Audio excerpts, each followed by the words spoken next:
Hello, everybody. Welcome to the Boss Rush Podcast, a great place to play games and be better. I am one of your hosts, Corey Dirrig, and alongside me, as always, is the man who hates free gifts, LeRon Dawkins. We're still doing this. Yep. Hello, everybody. It's okay, Oh, LeRon. you're not even getting a what's Nope. poppin'. I know. Yeah, just hello. Just hello. No.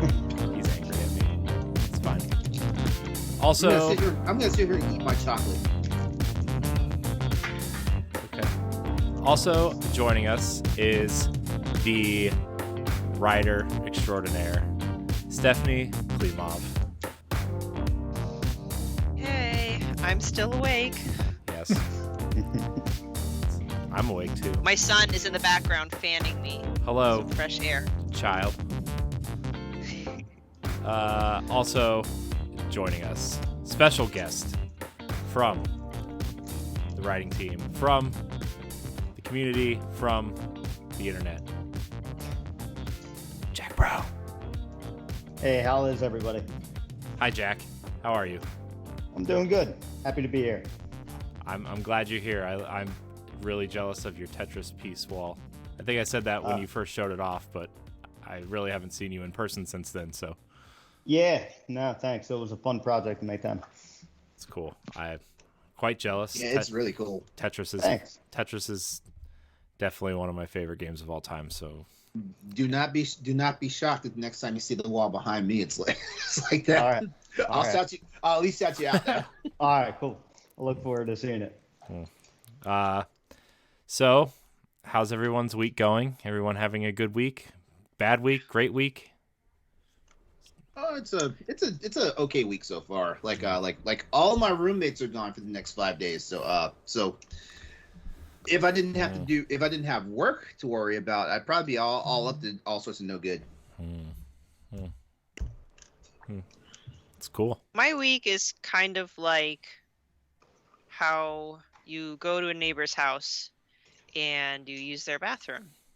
And they did not tell you that the bathroom is broken. And after you use the bathroom, it starts flooding. And you need to fix it Oh, while under the duress of not letting your guests know. That's how my week's going. Oh. Sounds like a fun week. Sounds exciting. Yeah.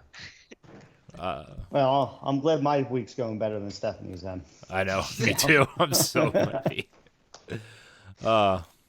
Man. You want to elaborate, Jack? Are you doing anything fun this week? I got back on the ice for the first time in about 3 months, so playing ice hockey. So my team got together, and that was a fresh reminder of how old I feel. Still feeling sore 2 days later, but no, it was good to meet up with some buddies and stuff like that. And hey, more than halfway done the work week, so just look forward to the weekend.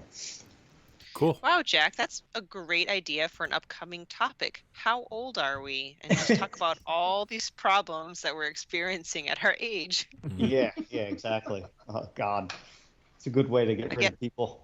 I was going to say, yeah, we'll probably lose subscribers, but Our demographic is older than you might think, actually. So If we go off of where we get all of our hits and views from, yes. yeah. So how about you, Corey? How is your new job started and all that funness? I love my new job. It's overwhelming. It's the last Monday was not super overwhelming, but yesterday and today, a lot of information and a lot of things being thrown at me. It's every new job really, but like, man, it is really hard not to kind of feel that imposter syndrome tapping you on the shoulder and be like, hey, I'm here. Don't forget. I'm like, go away. But everybody's been super nice, super welcoming, and just everything's just been super positive, really. So yeah, I love it. And, I will say some more things off air that are, but they've treated me well, and they've bought lunch for me twice already. And like, we went out for like happy hour last night. It was It was cool. Damn. Yeah, it was like Damn. it's been a really cool experience so Damn, far. A legit work? Yeah, Corey. I don't think Corey's used to people being that nice to him at work. I'm not. That's the point I'm trying to make here. Given that this is Halloween week, are you afraid that you may go out one too many times and then wake up in a bathtub full of ice missing a kidney?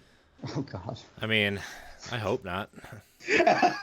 But, worse things have happened, I guess. So maybe. Worse things have happened than that. Worse? Well, I mean, yeah, there are worse things that can happen. Yeah. So, but yeah, it's nice. It's also nice to be home or wake up at a normal human being time, and like, I don't know, 6:45, 7:00 instead of 4:30, 4:45. I mean, come on, guys, look at him right now. He is glowing. It's I almost am. like it's almost like he's gotten married. He's like I did that already. married. He's glowing.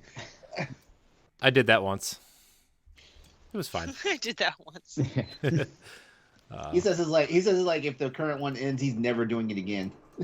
I mean, that's probably true, but not that this one's going to end anytime soon. You're right. Knock on all this fake wood around here. But yeah, I my job's great. People are really great. I got to pimp my podcast to people. Oh, nice. Our podcast, not mine, ours. I forget. I'm talking to people that are on the podcast.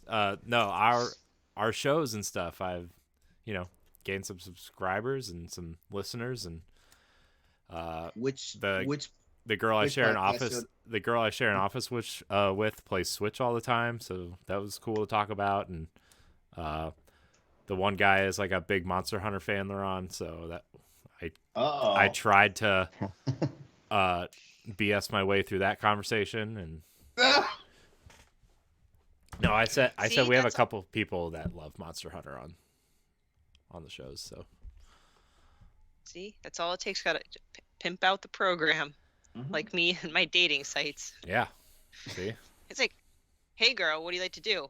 I speak on video game podcasts. What's the name of the podcast? Well, so you know, it's called Boss Rush, and I give them the rundown, and like, yeah, I'll check it out. I'm like, sucker.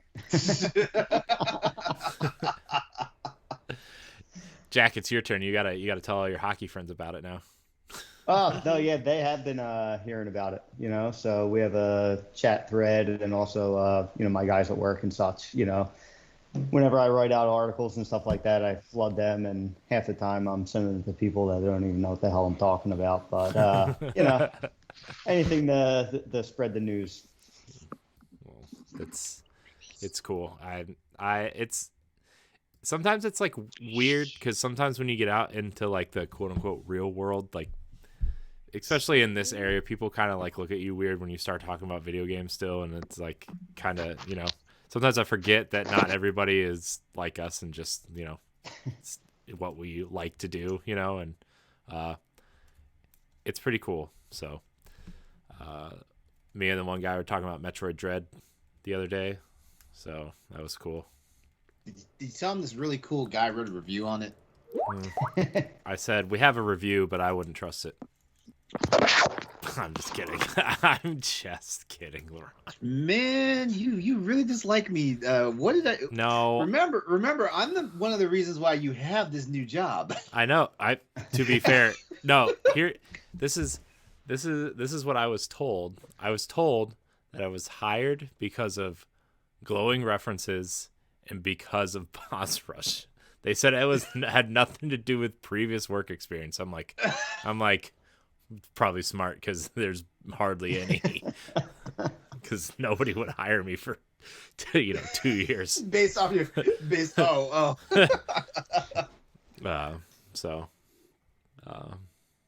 so thanks, guys. You guys all got me a job. Yeah. So man, but yeah, I'm like, I got out of the shower when I got home, and I told my wife, like, it's so nice to just sit on the couch and not be tired and like sore and feel broken. Like my body's broken. Speaking of broken. So here we go. So okay, I got it. It's a show about games. Okay, we're gonna get there. Shut up. My job let me go a week early, so I kind of had a week to like recover and kind of relax and kind of do whatever. I was like, yes. Wednesday rolls around, went to go see James Bond with my dad. Right, went out to eat. We kind of talked about it on last week's show.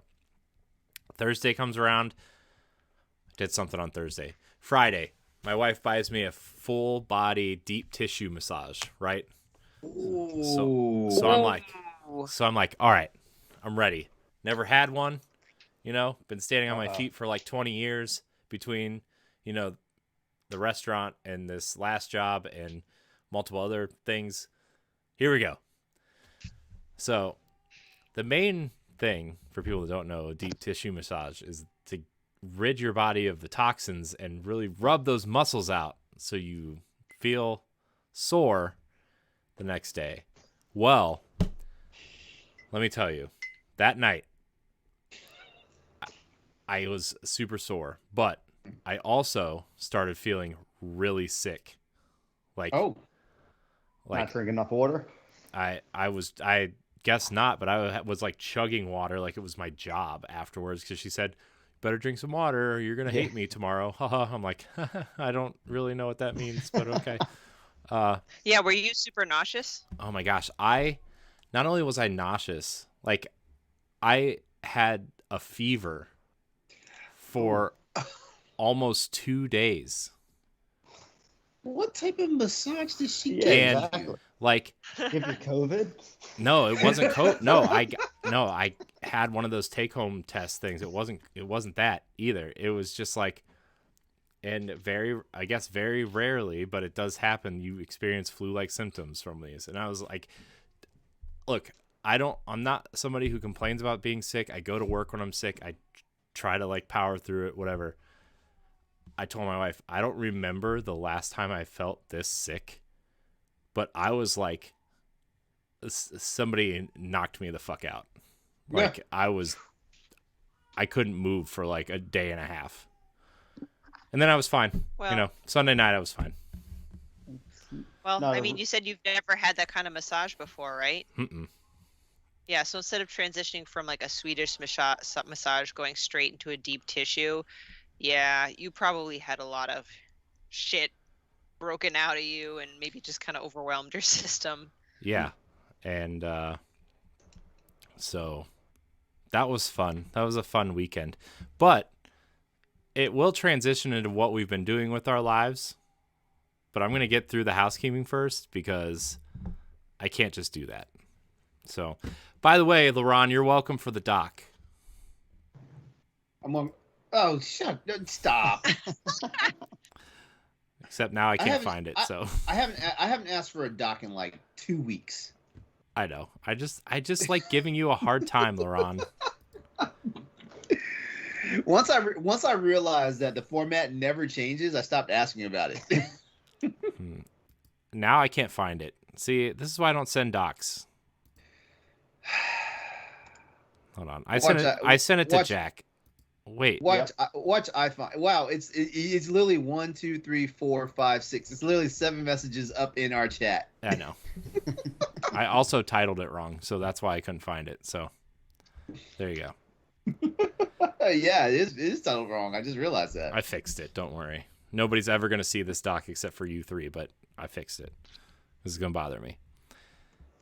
Anyways, housekeeping. This is the Boss Rush Podcast, a flagship show of the Boss Rush Network, where each and every week we get together with our friends from around the internet to talk about everything we love about video games, what we played, watched, and more. You can catch the Boss Rush Podcast every Wednesday night live on twitch.tv/Boss Rush Network or on YouTube and podcast services every Monday morning.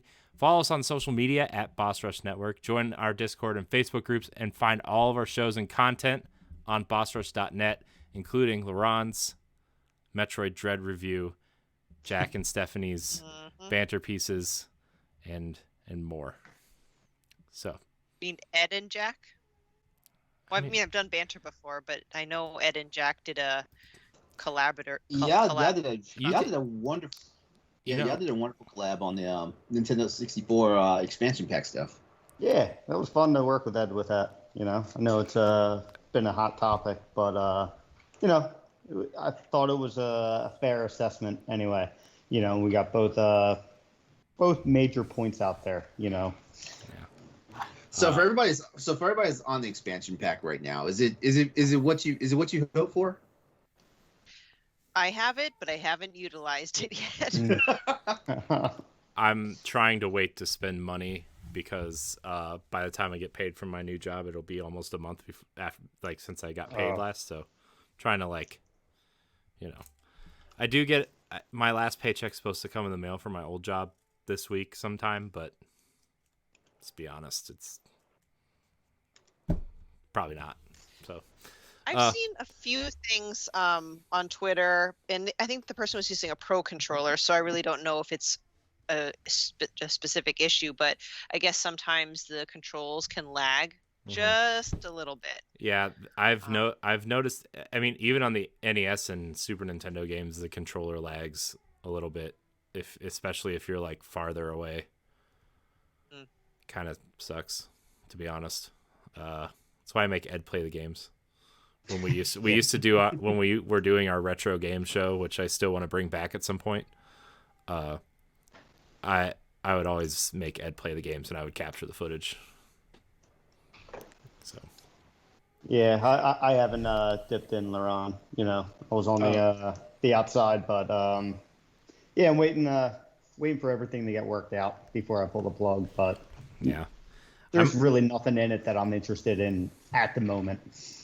That's kind of the same way I feel. Like I'm not in any rush, and I know I've mentioned it before. Like Nintendo 64 was not like a system I gravitated to when it was a current system, and so it's something I don't really have a desire to like revisit that much. Like I did tell somebody though, I'm like I will give Ocarina of Time one more attempt. It'll be the first time I played this game in like the 23 years it's been out since it first came out.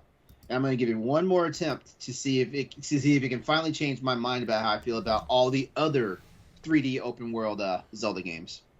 Ooh. Can you please stream that experience? Yeah.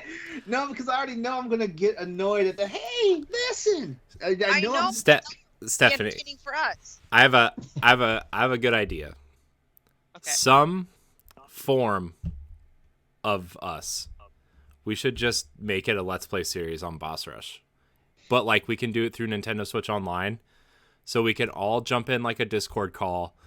Somebody can play it and I'll record the footage and we can just go through the game and play it. That sounds okay. Fantastic. Please. That's like the only other way that I could imagine playing it and making it feel new again. Yeah. LeRon will be the one actually doing the controls, so he can. Oh God! Why did I even open my mouth? Jeez. I know it.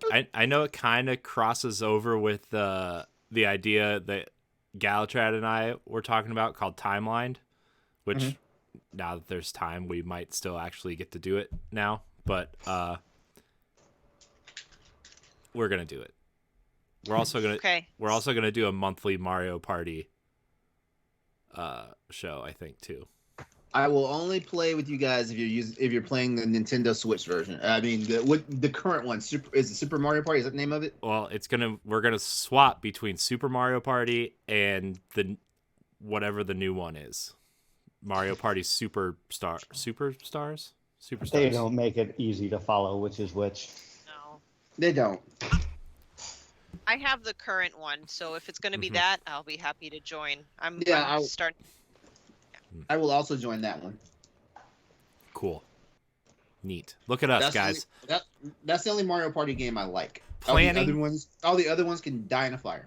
Planning on the fly. Teamwork.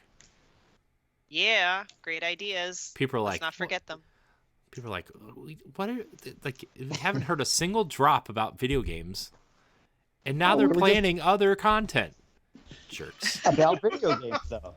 It's true. It's fair. One of the greatest video games of all time, I'm told. So.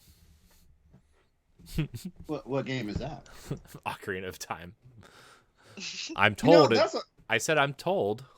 That's what everybody keeps telling me, and I'm like, no, because like my earliest experience with it was turned me off to like every other game in that vein. You didn't play Twilight Princess. You disappoint me.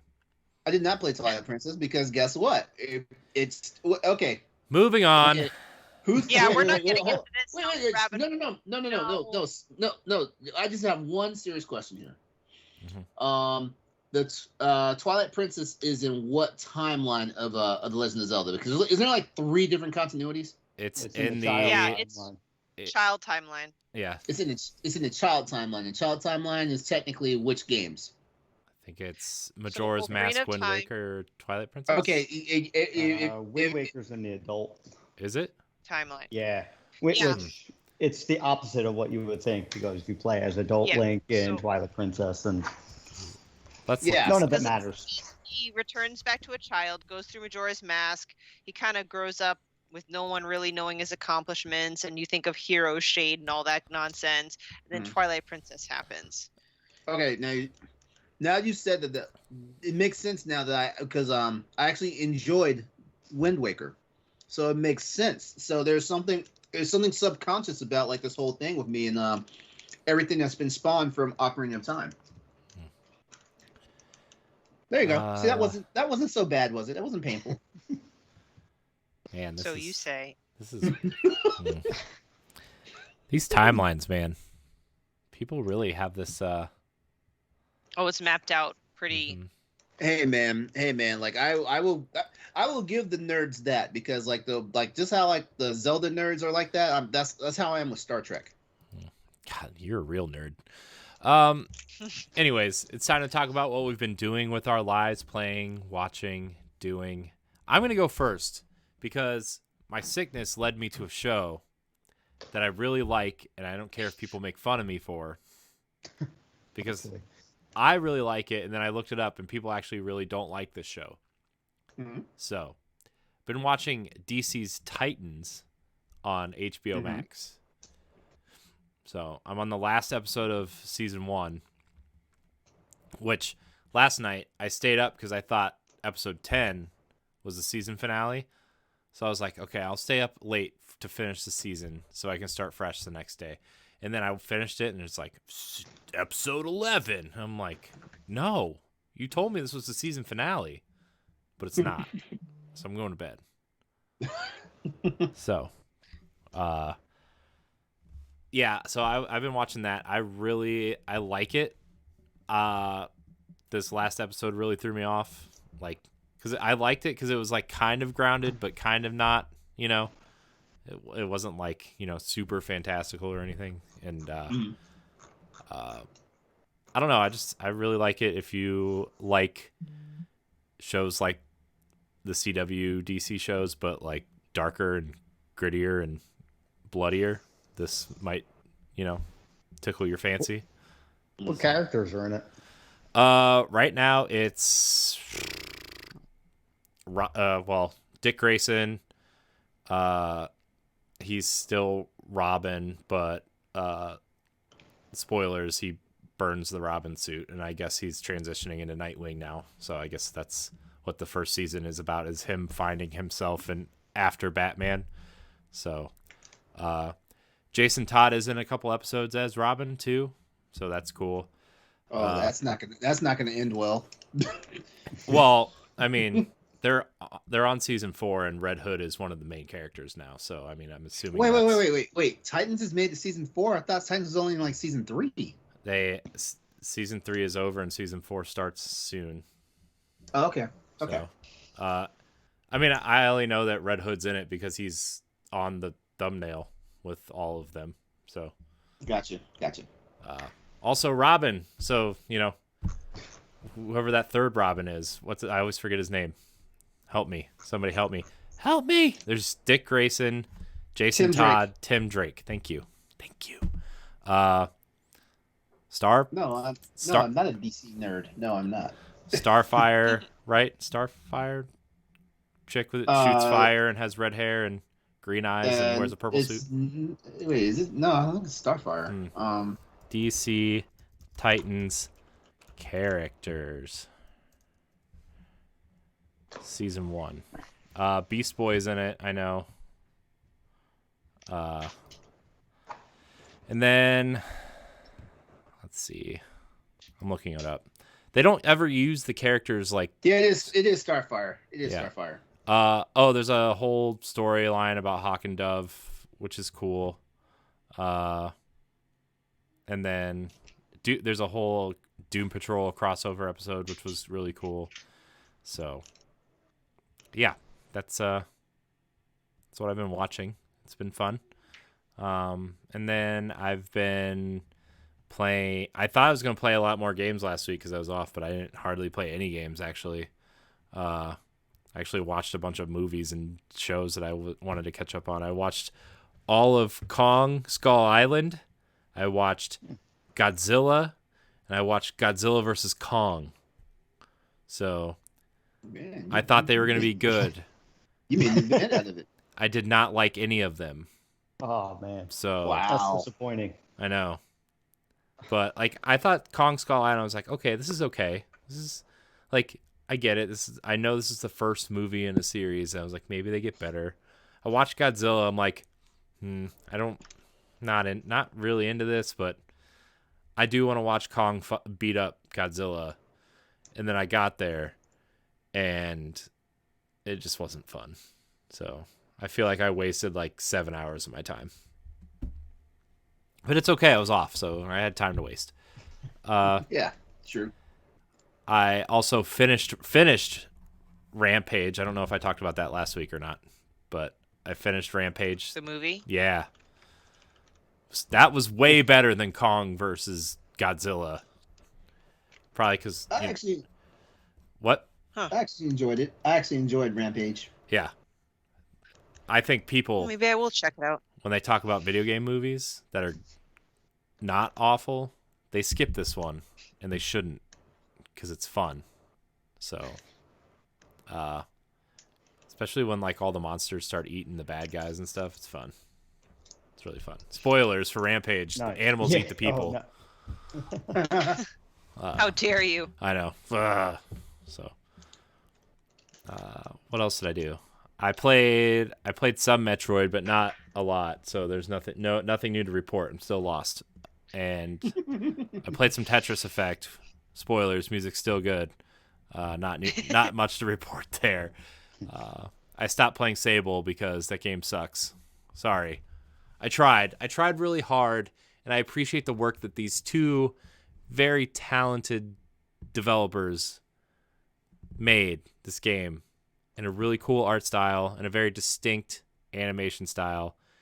And I appreciate that. I do. But the game what sucks. Game is this? Sable. Spell it? Sable. Okay. I just want to make sure it wasn't some. It's on Game Pass. I just want to make sure it wasn't some like stylized like spelling of the word Sable. No, it's. I mean, it might be, but that's how it's spelled. I don't know. You No, know? that's how you spell it. I mean, that's kind of it. Yeah. So now that I'm out of the way, Jack, you're our guest. We're gonna go your way second. All right. Couple of shows I've watched. One on Hulu called Dope Sick. It's about the opioid crisis and how it really started and how it got to where it is. It's definitely a heavy show, but it's really good. Michael Keaton's in it. Hasn't been too depressing as of yet, but I'm sure we're going to be turning a corner there.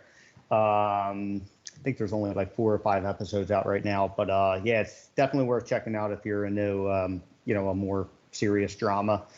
And also one of my favorite shows, Curb Your Enthusiasm, came back this past Sunday. So I just watched that newest episode last night, and yeah, it really hasn't skipped a beat. It was an okay first episode in my opinion, but I can't get enough of that show. That's just a show I always return to. Larry David's just such an asshole. It's just perfect.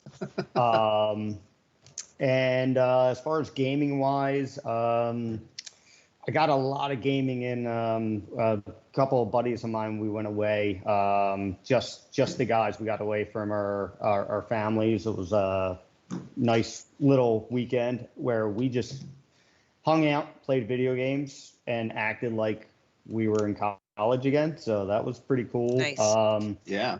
Yeah, it was really neat. But played a bunch of multiplayer games, such as we played Mario Kart, or not Mario Kart, Mario Golf, Super Rush, or whatever subtitle it has. But the biggest one we played is Super Blood Hockey. It is like an 8-bit style violent hockey game, and it's hilarious. It's on Switch, and I think it's on PlayStation as well. But yeah, we played that a lot, and did some prep for the new Metroid Dread board coming up on Tetris 99 this weekend. So I've been, getting some practice in on that. Got to get that new board, and I'm wrapping up Kenna Bridge of Spirits. I'm towards the end of that on PS5. That game has been fantastic. The art style, the sound design, the combat. It's been a real good time. Yeah, I heard nothing but fantastic things about that game. There's people that I know that play games that haven't played it. It's a good combination of like a Zelda style with God of War style combat, with some light Pikmin puzzles, and as if Pixar did the animation. And that sounds just like a mess of 4 different great combinations, but somehow it works.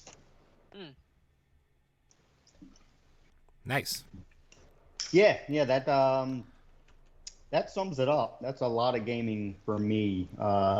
Usually it's I might get 1 or 2 games in, my schedule. But yeah, having that weekend really paid its dues to get caught up. Cool.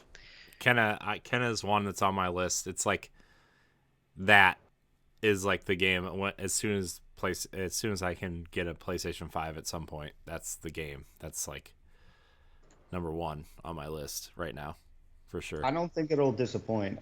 It's actually I found it a little bit more difficult than I was anticipating. I like games like God of War where the combat's challenging, but I was caught off guard a little bit by how challenging some of the encounters can be. So, don't let the art style make it seem like it's a very friendly game.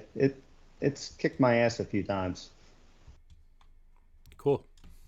Yeah. LeRon, what are you doing? All right, so let's see. Last week I finished up Only Murders in the Building. Good show, by the way. I didn't realize watching the first episode that I was gonna like it as much as I wound up liking it. It's of course like Steve Martin and Martin Short, like they've always been like a great dynamic, but I didn't realize how well Selena Gomez was going to gel with them. And honestly, the reason why I even like started watching the show is because I was like, wait, Selena Gomez is in a show with Steve Martin and Martin Short. Like, I will watch one episode and see what it's about. And it wound up being a very good series. Like 10 episodes is on Hulu. And the finale was great. Yeah, I can't say enough about it. So if you want something interesting to watch, and don't need a long commitment, like give that show a try. I haven't been playing anything new, but I have been playing Dead Space because I'm supposed to be doing this October marathon. And with the exception of last night, I played 3 nights straight. So, by the way, Stephanie, thank you for tuning in. Hey, yeah, I tuned in and said, hey, go kill it. And then you didn't say anything to me, so I left. I was about to thank you because I saw your comment, and then I checked after I saw your comment, and you were already gone. But yeah, I was about to thank you, man. Like, chill, man, chill. I'm just kidding. I actually went in to use my my Prime subscription, but you can't do it on your phone. You have to be logged in on a PC to use it. So, sorry. Oh, you lost my Prime subscription because I couldn't log in. It's cool. It's cool. But I am curious, Stephanie. Did you? Yeah, that's right. Because you were going on Pow Block Monday night. So how much did you see that that Monday night? Because let me tell you, like I actually did 3 chapters that night, which is good for me because like I was normally doing 1 chapter every stream. But I did 3 chapters that night, and did you see any jump scares? No, I think I was probably the first 30 minutes. Okay, you missed them. There was like 3 jump scares on me, and you can visibly see it on the stream. Ooh, well, I'll thanks for the heads up because that's kind of what I've been catching up on. So. What, Dead Space? Yeah, so like not to completely move on to my part, but one of my answers of what I am watching is not watching any TV. I'm just watching LeRon's playthrough Dead Space because I'm catching up, and half the time I can't get him live. So I'm like, all right, I'm going to start from the beginning. So I'm slowly but surely watching through it all, and you're giving me some great tips for when I eventually play Dead Space, like don't shoot the head. So. Well, that's one of the things I have. That's one of the things I have been trying to do. Also, like I've been trying to give everybody like hints and pro tips just to make their run easy. Depending on where you watch the recap at, though, did you notice I made one terrible mistake and left like 3 bodies in the room? And when I went to flip a switch, and when I turned around, there was an infector there that turned all 3 of those bodies into necromorphs. Yeah, like number one piece of advice, like you see a corpse in the ground, stomp it until like all the body parts are off of it, or shoot it. Cool.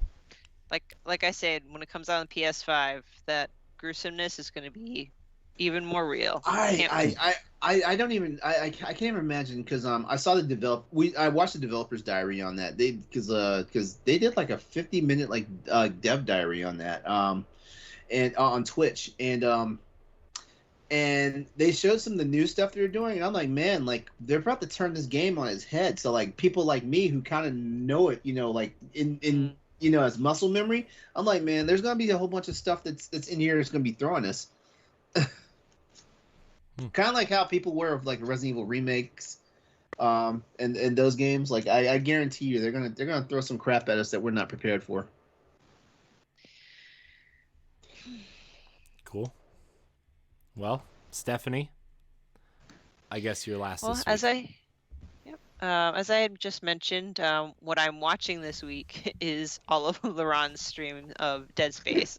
So for those who haven't checked it out yet, start from the beginning and catch up like I am. I am reconsidering rebooting or resubscribing to Hulu because there are just a number of shows that look interesting that are all Hulu at the moment. And I think that might include Legends of the Hidden Temple because I feel like that would belong to Hulu. And like I need to see all that stuff, so I might turn my Hulu subscription on. I had family visit over the weekend, so I kind of kept to that. I'm mentally preparing for November. It's National Novel Writing Month. I'm going to get my 5th novel written in 30 days. Wow. Suicide mission. But thankfully I was able to get some writing and gaming done before that. So right now I'm just playing too much. I still am working through Ghost of Tsushima. I still am working through Metroid Dread. I'm still working through Skyward Sword. I'm still working through The Medium. Gosh, she's been hanging out with Ed too long. Yeah, for real. Right? It's stressing me out because I usually like to only focus on one game, maybe 2 at the most. But I just finished a game called Roki because a updated version for current gen consoles will be released in a couple days. Tomorrow, I think actually tomorrow. So I completed the game and I wrote a review and it's going to be released tomorrow morning. Ooh. Oh, very cool. Or by the time this is heard, it would have already been out. Check it out. Check it out. Where can they check that out, Stephanie? BossRush.net. Yeah. Plugging shit. But by the way, speaking of plugs, because Stephanie mentioned it, I did throw the stream. I did throw the link to the first episode of the Dead Space stream in the Twitch chat. So like, if you guys want to, nobody likes self promotion LeRon. It's not self-promotion. I'm promoting it because I'm watching it. I'm just Stephanie, the links in the chat. Plug it. Okay. Check out Exodus 803's live stream of Dead Space in the link provided below.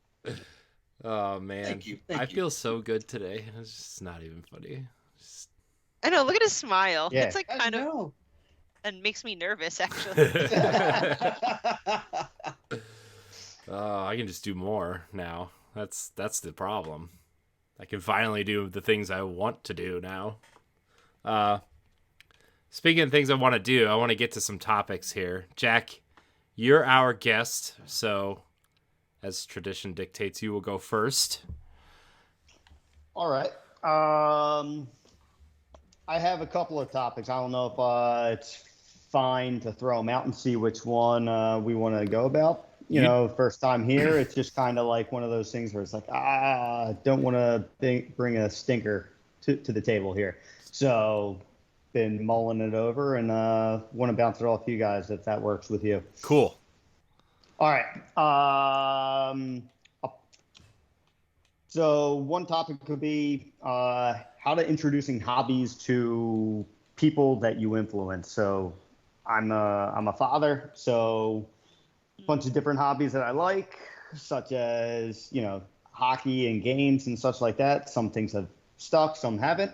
You know, different approaches with that. Or talk about top 3 memorable gaming moments in your life.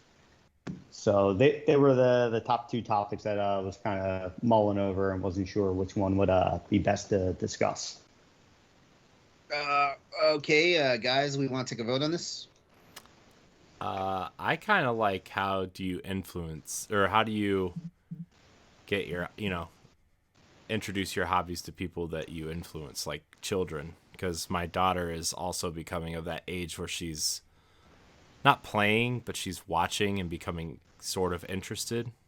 Mm-hmm. So Yeah, I like that. Okay. All right. Well, I'm outvoted, so there we go.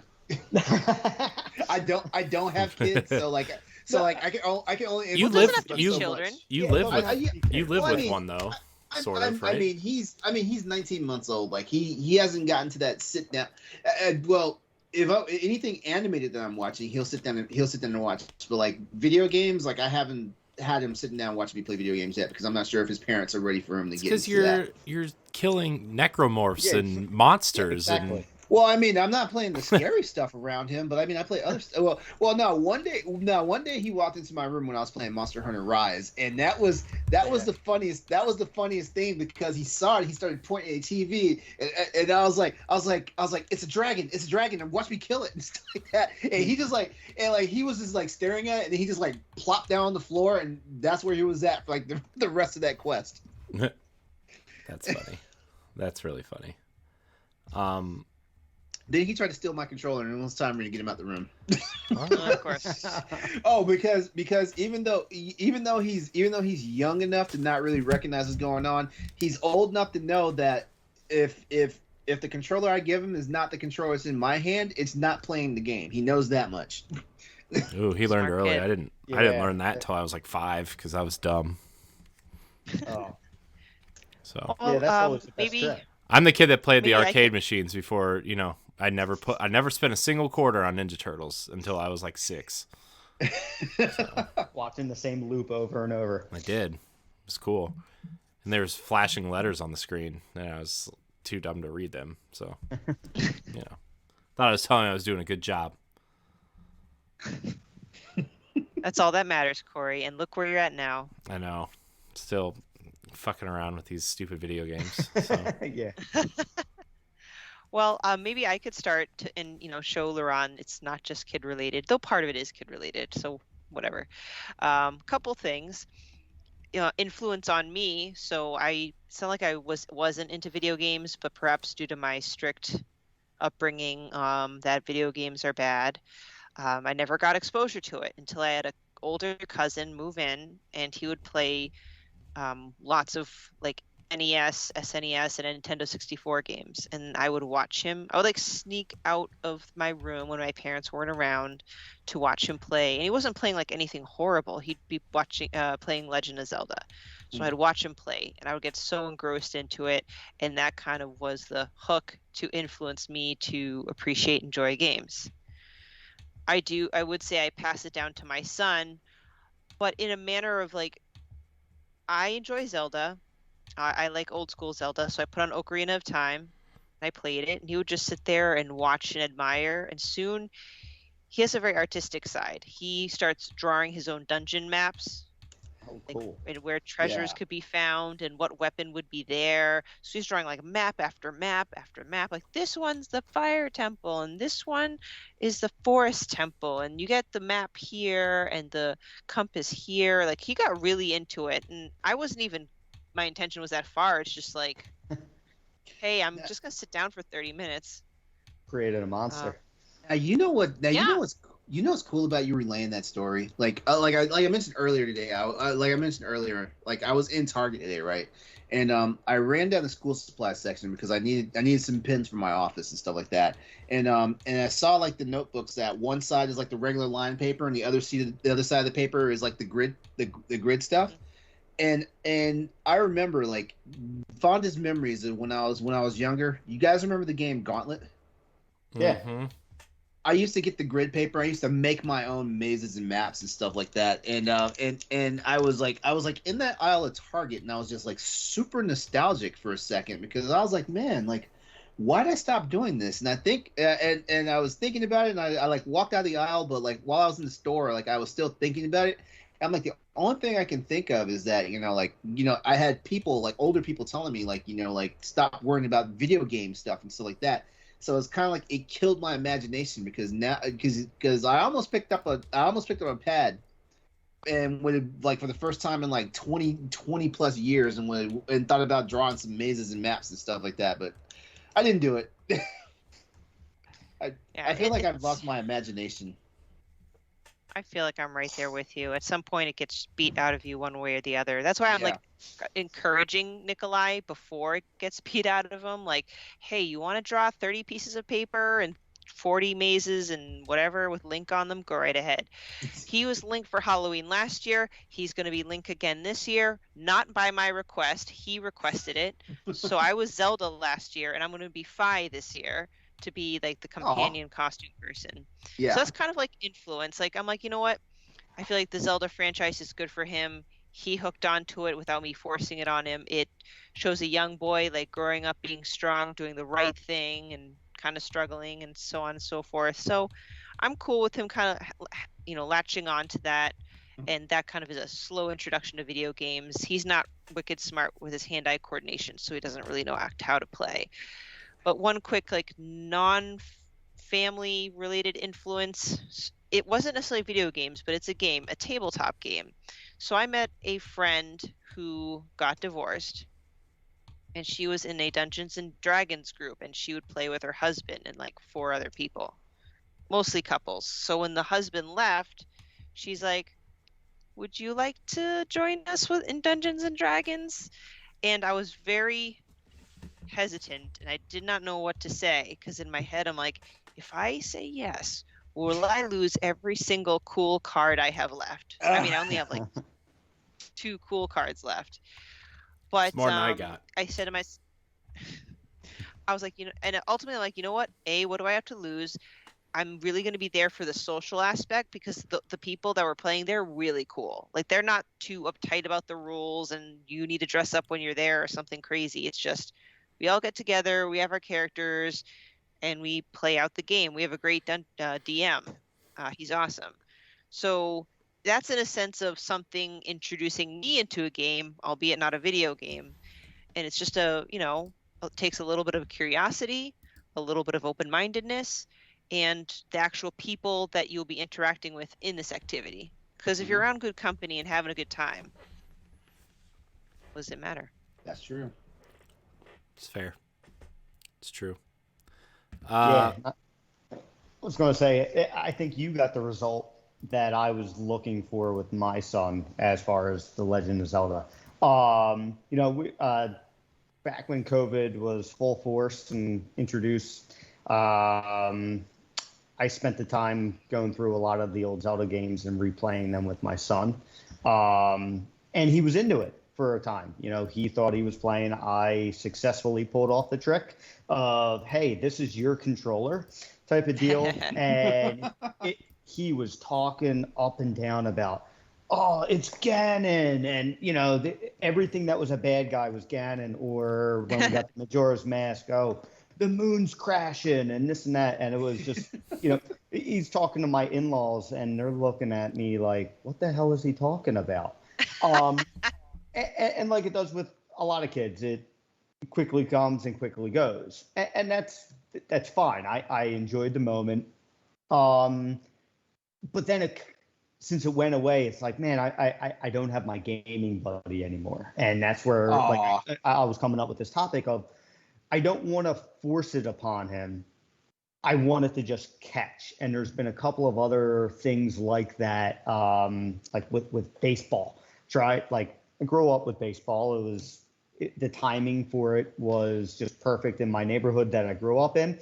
And again, going back to COVID, such a topic that will never go away, it seems. My son missed out on T-ball because of that. You know, so now that he's a little bit older, what he signed up for, he's too old for T-ball. And that's a big step about learning, you know, just the basics of it and just hand coordination and all that. But I was like, he was kind of interested. And then I was like, no, we'll sign you up. You know, we went to the first practice, 15 minutes in, he was just like, all right, it's time to go. I'm like, no, but we're here. We're seeing it through. We talked on the way home. I'm like, look, if you really don't want to do this, then that's it. And we signed, and you know, we exited baseball and signed him up for the scouts, something that wasn't familiar with me, but it actually worked perfect for him. And that's awesome. I'll learn all of those interests and stuff. And now it's like at the point, it's like, okay, how do I continue to do this in a successful way without being greedy? And that's where it's like, I guess it's just kind of like a luck of the draw, so to speak. You know, because he has come down every now and then to play, what is it, the Astros Playroom on PS5. And he actually, he can play through those levels by himself, which is impressive. It's great. It's a lot of fun to watch him play. Wait, how old is he again? He's 5. Okay. So, you know, he's played through, there's like 4 actual levels and he's, you know, there's a lot of crazy controls to show off the controller and he picks it up and it's like, oh, this is really impressive. But also in the same sense, it's like, okay, it's been the summer. I'm glad you're out running around the neighborhood. You know, maybe come winter, it'll spark his interest again. And that's where it'll come about. You know, like Christmas is coming up.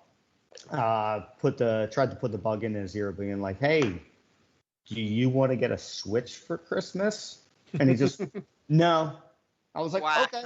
I was like, okay, that's fine. And then he goes, all right, fine.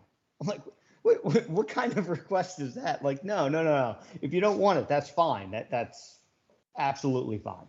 But yeah, you know, there's other aspects of it where it's like, you know I've been influenced. It sounds like I had a bit of a similar upbringing that Stephanie did. I wasn't allowed to have video games as a kid.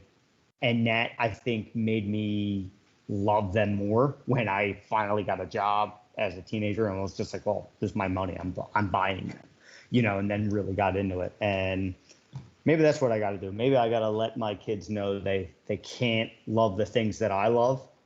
And then they'll want to do it out of spite. Wow. Good old reverse psychology. Yeah, exactly. Yeah, that can definitely work. And it also, you know, because there's a vast, you know, genre of video games that, you know, maybe there'll be one that'll catch your son's interest. I got lucky with Zelda because I think my son has a similar creative mind as myself. Like, he already loves drawing and loves making up stories, so he's kind of already into that super creative, open-minded, like, oh, let's make stuff up kind of thing. So with Ocarina of Time, to see all that story unfold and the bosses, I think that kind of just clicked with his type of imagination and creativity.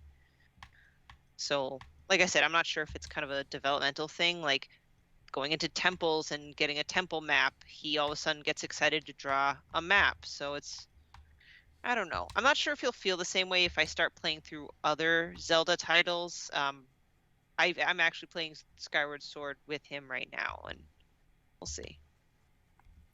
Cool. Nice. Uh, Yeah. my How about you, Corey? my nephews are getting to the age where like video games are becoming something that they're interested in, especially the 8-year-old, right? Like he's been into games like Minecraft and you know, a few other things for a while, but he's getting to that age where like he feels like he's too old for the kid games, but he's not old enough to play, you know, the T games, is he likes to call them the T games. And I'm like, so sometimes he comes over and he always wants to watch me play the space shooter game, which is Destiny. He's like, I want you to play the space shooter game. I'm like, I'm like, buddy, we're having family time right now. We'll play later maybe. But like one game that he's really into that like I kind of convinced him that it was kind of like a game for kids that are his age, right? Like is Splatoon. And he's obsessed with Splatoon. Splatoon 2 is all he can talk about. Unless he's here, then he's like, he wants to play the big kid games. Like he's obsessed with like Master Chief, but like has never played Halo. He's obsessed with like the characters in Destiny, but he's never played Destiny. Like, cause he starts looking this stuff up on YouTube and watching some of it and stuff. And he wants to play Halo. And I told him when he was old enough, like, I was like, I wish I could tell you I was old enough to play games like this, but games like this didn't exist when I was your age. So, you know, I think the closest game I was playing that was like gory and stuff at 8 was like Jurassic Park on Genesis or something. Like it was just like, you know, when I was like 10 though, I mean, like I was playing GoldenEye and stuff at 10, but my mom didn't really like that. I convinced her I could play. It because there was a paintball mode, and you weren't really killing people. It was the paintball game, but I never turned it on. Let's be honest. But he's like, I don't know. I kind of feel for him because like every kid goes through that where like there's something that they want to do or play, and they just aren't old enough. You know, they're just. I mean, whether it's like movies or games or TV shows or, you know, or maybe they're just not old enough to comprehend the rules of something yet, or, you know what I mean? Like I definitely feel for him because I know I went through that, you know, but it's been really fun to watch him learn about games through me, I guess, because I mean, his parents don't really play games, you know, I mean, I think I've told this before, like most of us bought a Switch for Zelda and like the prospective games to come, right? Like a new Mario and, you know, 2 new Metroid games apparently and you know, stuff like that. But his, like my brother-in-law bought a Switch because he wanted to play Street Fighter and Bomberman because those are the games that he grew up with, right? And it was just like, it's really cool to see the different perspectives of people who played games who were younger and didn't really continue the hobby. You know, it was more of like a passing thing. And, you know, seeing him be kind of more along the lines of me in terms of how excited he is when games are coming, or he's always like, did you hear about this game for Switch? Did you hear about this game for Xbox? Did you hear about this game? I'm like, yeah, we talked about it on my show. And he's like obsessed with like fake podcasting now too. Fake podcasting. Yeah, like he like sits in his room and like does pretend podcasts and stuff and like. Aww, You're his role model. Like no, that's some influencing right there. I mean, not that like we're talking about future content or anything, but I did play around with the idea of letting him and his brother do like a Boss Rush Kids show like once or twice a month and just throwing it up on the YouTube just for him to see like himself on YouTube or something, because I don't know. That would be cool. I think he would be excited, and let him sit at like the desk and, you know, not touch anything. You should do but, that. Oh man, that would make his whole day. I know. Make his life, dude. Yeah, He'd be like, oh my God. Sold it a little short there. God. Dude, he took his Minecraft And on the flip backpack side, I'm pretty to sure the a lot zoo. of people would like to listen to that. Yeah, I mean, well, yeah, I guess so. I never really thought about that part of it. People might want to listen. But yeah, it's just I don't know. He's a good kid. I want to like show him, like, I'm not gonna like make him sit down and play Super Mario Brothers for NES. I think that's dumb, right? Like, I mean, I get it. Like, if you want to like historically go back and look at these games and play them, and, you know, not that they're bad games or anything, because they're not, but like, I think there are better games to teach kids about, you know, that have better quality of life things and have easy modes and stuff. You know, his little brother, he's 6, and I let him play Yoshi's Crafted World with the, what's it called, mellow mode, where like it gives Yoshi the wings and like triple the health and whatever, and he like really enjoyed it, because he's 6. How good are you at games at 6 years old? And he really enjoyed that too, and it's like really fun to watch them grow into games at their own pace. And like, I don't know if the younger one's gonna stick with games. Like, he likes things, but he's not like, you know, he wants to be like Captain America and Ninja Turtles, and, you know, we kind of make fun of him because he puts his pants on backwards a lot and shoot, like, you know, I mean, it's just funny. But yeah, I don't know. I like it's we like when we sit down here on Wednesdays, it's kind of, you know, we sit down, we put on a live show, we publish the show, and like we interact with the community and an audience and stuff sometimes, and it's like that's just kind of normal for us. But to watch him see, like, I think I did a podcast while they were here one day, and like he peeked through the curtain, was like watching, and was like, I don't know, the way that we look at someone like LeBron James or Shaquille O'Neal or some famous movie star, or, you know, like some athlete that we really enjoy watching. And it's just like, we really do have an impact on younger people, you know, and Aww. it's just kind of, it's weird to think about, but it's also kind of neat, I guess. So I hope he didn't watch this podcast, because I said fuck like 4 times. So so it's all right. Don't say it around your mother. So yeah. Does anybody else have to go? Sorry, speaking of children, my daughter was like, "Oh, can you get my toys out of my chair so I can fall asleep in it?" So yeah, that's where I was. So I didn't know if everybody went already. Oh yeah. Yep. Oh, cool. Good topic, Jack. Thanks. We're gonna put that other topic in your back pocket so you can bring it out the next time you're on. That sounds good. Stephanie, what's your topic? My topic She wrote it down.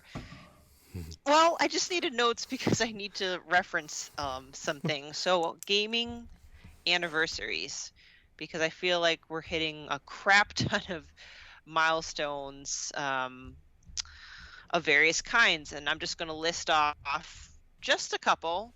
So in 2019, Game Boy had its 30th anniversary. In 2020, the first PlayStation had its US release 20 years ago. Mario had its 35th anniversary with the release of the Super Mario 3D All-Stars and the Game & Watch and so on and so forth. 2021 is a huge year. Legend of Zelda, 35 years. Metroid, 35 years. Sonic, 30 years. F-Zero, 30 years.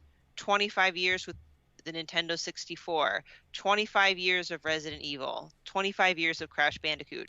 20 years of GameCube. And this one stuck out to me, 20 years of Xbox. Because that's kind of kind of a younger age, I would say, right? Mm-hmm. Yeah. So when I see, oh, this is kind of like their first, little baby anniversary, and Xbox is doing something for it. They have like a whole bunch of, stuff like the 20th anniversary headset and the controllers, And the which Halo look pretty stuff. sleek. All the 20th Yep. anniversary Halo stuff that's out now too. Man, it's Mm-hmm. like a huge thing. Xbox is really making this a big deal. Unlike Nintendo, who just was like, Yeah. oh, Well, maybe you could elaborate more on the Xbox one. I just know it was big, so mhm. just kind of listing some top ones there. A couple of my questions I have are, what's the significance of having these anniversaries? Like, do the publishers really owe us that? And what have been your most favorite anniversary celebrations, and what has been some of your biggest letdowns? It's I gotta put some thought into this. All right. I don't mind going first if you want to think a few minutes. Yeah, go for it. So, one of my favorites had to be the 25th anniversary of The Legend of Zelda, because that's when they kicked off the Symphony of the Goddesses, and they also made a CD that went into the special edition of Skyward Sword. Mm-hmm. So even though there's no like fancy games or collectibles, the fact that Nintendo allowed a concert to just tour around the United States and Canada and play this music just seemed like a unique way to celebrate that franchise, and I just absolutely loved it. I attended 2 of those concerts, so it's near and dear to my heart. I think that's probably like my biggest one. I was a little disappointed about the 35th anniversary of Legend of Zelda and Metroid this year. I mean, I know Metroid kind of gets the crap end of the stick for the most part, but because they knew they were going to release Metroid Dread, I would have thought that they would also kind of use that to give Metroid some sort of recognition that it was their 35th anniversary. I think Metroid fans are just happy to have a new game. Yeah. And we'll take anything with it. Yes. Yeah. I wonder, like, I know, like, gaming is kind of like one that Nintendo totally didn't even promote at all was Donkey Kong's 40th anniversary, which was last year. And, that game here's my honest to God opinion about how Nintendo feels. Nintendo only cares about Mario. Mm-hmm. Yeah. See that. I mean, and the sad part is Donkey Kong is why we have Mario. Yeah. So, Donkey Kong, like, to that point, LeRon, Donkey Kong, like, literally influenced everything that Nintendo did after that, like. Yes. So it's. So do you think Nintendo's just purely going off of like what can sell and what's hot right now? Because even though Donkey Kong has this incredible history and a lot of respect to that franchise, I don't see Donkey Kong as kind of their big money maker right now, right? So. No, I would like a third Donkey Kong game though, like the new ones. Because Tropical Freeze and Returns are really good. Yeah. Hell yeah. My theory for why Nintendo focuses on Mario so much is because, like, when the NES released and Super Mario Brothers was the first game that everybody got, like, worldwide, it basically launched, like generations of gamers right there.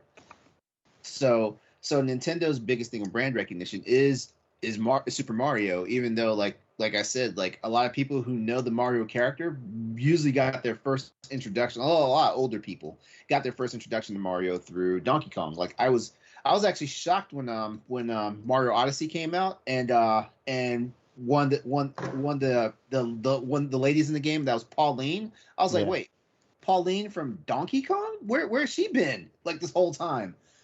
Just stuff like that. So being a boss ass bitch. I guess because, like, Mario Odyssey is not. I'm not liking what I played of it so far. I played like half of World 1. Yeah, and then the Zelda 35 years. We just got the Game & Watch. We'll see when I get that in the mail. But and it kind of makes me wonder how much attention they'll put into 2022. I don't really have many notes left. Kirby's going to have its 30th anniversary. I don't know if that Kirby game is a response to that or just it's coincidental that it's coming out the year of their 30th anniversary. Nintendo's going to celebrate the crap out of Kirby because nobody cares. That's going to happen. I guarantee it. Kirby's going to have the biggest anniversary any Nintendo game's ever had outside of Mario. Not going to get one for Zelda.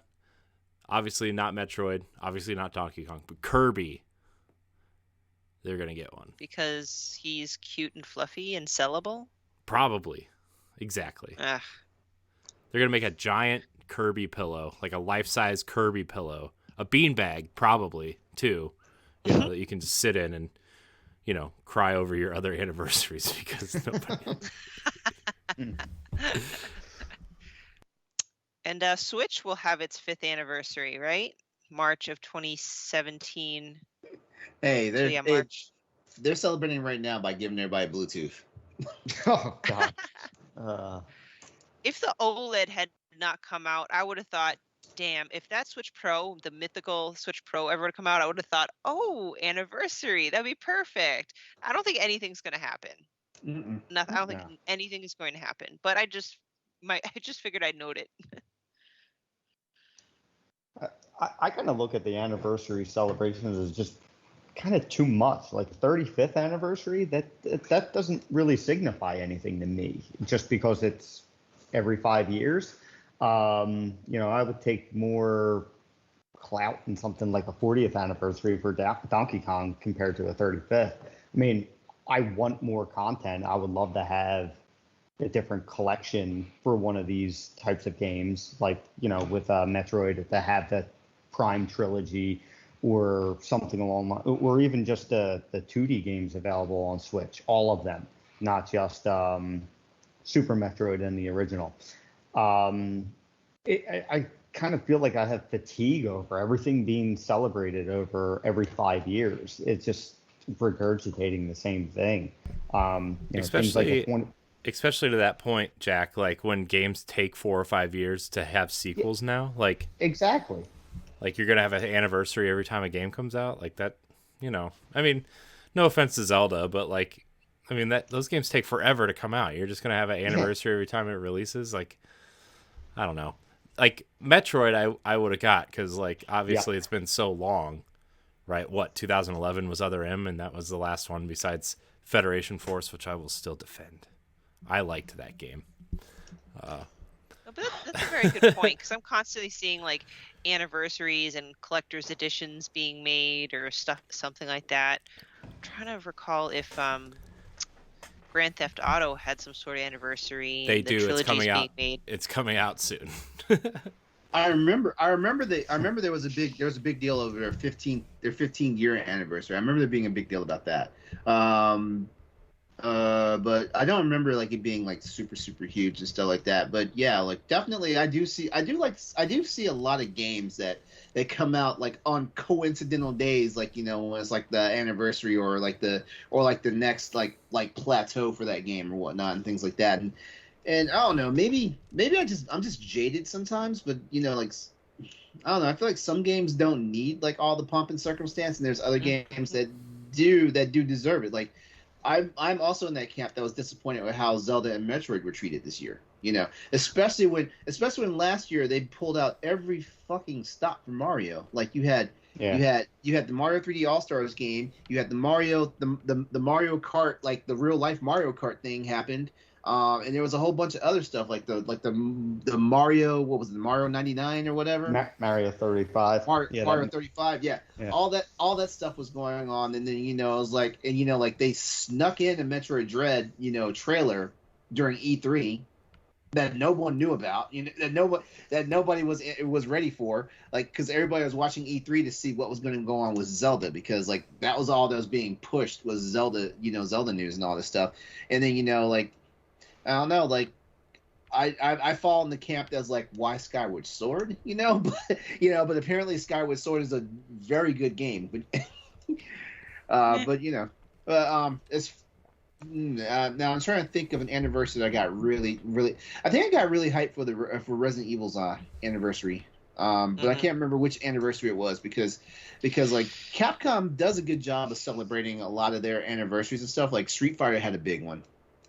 A few I years think back. Resident Evil celebrated their 25th anniversary the year that they Yeah. released Village. Yes. Yeah, it was this year. Yeah. Monster Hunter hasn't had anything big, but I have a funny feeling because Monster Hunter is let me see. Monster Hunter is already 15 years old now? Let's see, 2004. Actually, it's a little bit longer than that now. Yeah.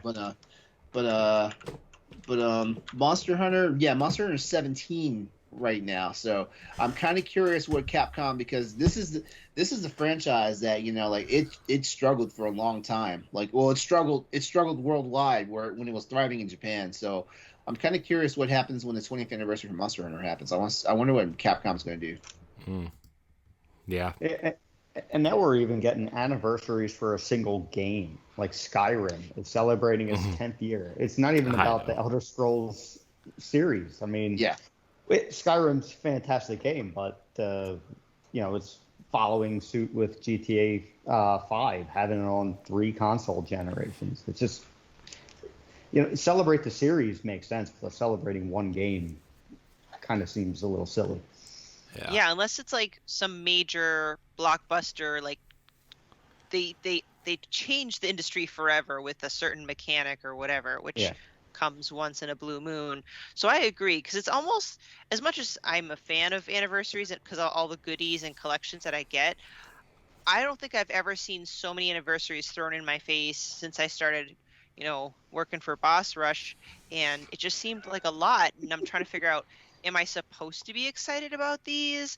Because these are a lot of things to be excited about, and why am I excited? I don't know. It's just I mean, it's also Pikmin's 20th anniversary this year too. But as of yesterday. Yeah. So it's gonna sound like I'm defending Nintendo, which when are you not defending Nintendo though? I'm not afraid to throw a punch at Nintendo once in a while, okay? But I think it's why Nintendo's prices continue to stay high long after the game's been out. I think the Nintendo holds their games at a higher standard than most companies, where most companies are looking to make money, right? And anniversaries are a great way to make money. And it's not that Nintendo's not looking to make money, right? Like, they've made hand over fist money with the Switch in games selling. Like, Zelda's still $60, right? Like, they charge $10 more for Tropical Freeze on Switch than they did on Wii U, right? Like, it's just like Nintendo's not afraid to do that. And I feel like they think their titles are like prestige titles, which some of them, some of them definitely not. But like, I think you guys know what I'm saying about Nintendo. But I feel like anniversaries are a good way for companies to make money off of reselling products or a new product or bundling products together. And I think Nintendo might see that as a way to cheapen the brand. If you're, you know, selling these things as a bundle, or LeRon's choking on something. No, I'm not joking. No, I'm not joking. I was like putting a finger up because I wanted to ask you a question as soon as you finished your statement. Oh, I was just gonna say, like, I feel like maybe Nintendo thinks, you know, like a 35th anniversary isn't a big deal, like Jack said earlier, right? Like, I agree with you, Jack. 35 years, like, it's a big deal that franchise still exists 35 years later, but what are they going to do for, like, the 50th anniversary of The Legend of Zelda, right? Like, what does that look like to them? Maybe we'll finally get Ocarina of Time. They made Mario's 35th really insane. Mm-hmm. Yeah. Exactly. I think they set the precedent. They said, yeah, exactly. Did they, though? Standard. They did. They did. They had enough crap for us to spend our money on. First of all, they put out a game that was a collection. To be fair, only on the market for 1 year. I had a theory about the 3D All-Star Collection. Oh yeah, we had that same theory too. And look what we got. We got Mario 64 on the expansion pack. Yeah, I mean, my theory was that was a product that they were testing emulation on N64, GameCube, and Wii games on the Switch. And this Mario collection was a way to sell that, prototype, right? Nintendo likes to sell their prototypes as games, right? Pikmin, obviously one of the most famous ones, I think. Star Fox, Guard, Labo, like Project Giant Robot ended up going into that Labo kit, right? Like Nintendo's famous for selling you their prototypes as different games. This was one of those prototypes packaged together. We're testing our emulation model on Switch for these games that are hard to emulate. Well, to them, hard to emulate. Here you go. And maybe we'll put these out on the service a year later, 2 years later. I'm sure GameCube games are coming now at this point. I sure as hell hope you're right, because that would get me to get the Switch expansion pack. You know what bothers me? What bothers me though is like Nintendo bothers you. No. That's not. No. I was not even going to go there. What bothers me is like if they're experimenting with emulation and stuff like that. There's emulators out there that they can. They did on the Wii. They sold an emulated version of Super Mario Brothers because they couldn't emulate their original source code, so they pulled it from a ROM. Well, site. okay, there. Okay, so that right. No, I have never heard of people who release emulation software. I've never heard anybody trying to take a company to court because they've used their emulators to re-release a game. I've never heard of this. Maybe it's because it's in that gray area of what's copyright and what's legal and legit and stuff like that. But at the same time, people have done the work out there and stuff like that. A lot of people are saying that there's a few things problematic about N64 games on the Switch right now. Mm-hmm. I have the Daedalus 64 emulator on my PlayStation Vita, and I've been playing like some of these N64 games before the expansion pack came out, and this thing runs phenomenally well. So, with all the money and talent Nintendo has, you're telling me they can't find somebody out there in their company, their R&D to tweak this emulator? They can't tweak the Dolphin emulator because the Dolphin emulator runs damn near every Nintendo system. Mm-hmm. Plus the CMU emulator that does Wii U and Switch apparently really well. Oh yeah. Yeah. But I mean, I'm not dumping on Nintendo per se. It's just that basically the whole focus is the 35th anniversary is happening. Of these major franchises, and last year when Mario happened, we damn near got a ticker tape parade for Super Mario, and Zelda, and Nintendo was also built on the backs of Legend of Zelda and Metroid, and where the hell was their celebrations? True. We did, Metroid fans. We did get a game. I appreciate it. And as a matter of fact, I'm about to buy my copy of the collector's edition. Thank you, Jack. Sure thing. Yeah, but overall though, when you set precedent and stuff like that, you got to think about Nintendo. Okay, I feels like I say this at least once a month now on these podcast shows. Nintendo is the #1 video game company in the world. And they set high expectations and get us fans whipped up into a frenzy because it's man, you guys are being so benevolent to us and stuff like that. And then the next thing comes around, it's oh, why'd you do that? Nintendo's their best and their worst PR, and it sucks that it seems like I'm always pointing that out. It sucks. I don't want to be the guy that's always dumping on Nintendo. I don't. But yet here we are. Well, you bring the Nintendo topics. It's you know what? I didn't bring this topic, first of all, and it's not a Nintendo topic. I know it's not a Nintendo topic, but it wound up becoming a Nintendo topic, and not because of me. No, you're right. Speaking of anniversaries, I don't really know what my favorite one is, but I know one coming up I'm very excited for. Halo? Well, yeah, but it's kind of like Halo and Destiny. Bungie is throwing their 30th anniversary party, and inside of a Destiny event, and it's like a Oh, it's like a 6-week long event. You have to pay for it. It's not like it's wow. it's free. how much? How much? How much? It's $20. That's it. Yeah. It's not bad. Do You it, get- man. Well, I know you're gonna do it. I already did. Yeah. I did it like 3 months ago when it was announced. But yeah, they're doing an event inside the game where they're doing a whole bunch of fun Bungie themed ornaments for your armor. They're giving you a dungeon which brings back one of the old weapons. They're doing Bungie like themed armor sets like from Marathon. Some of the armor ornaments like one of the Titan shoulder. Wait. One of the What was Marathon was like the original Halo, right? Yeah, it was before Halo. Yeah, it was. Okay. It was like Bungie's first kind of real hit game. It was kind of like Doom, but in space. Okay. Well, I guess Doom was in space too, but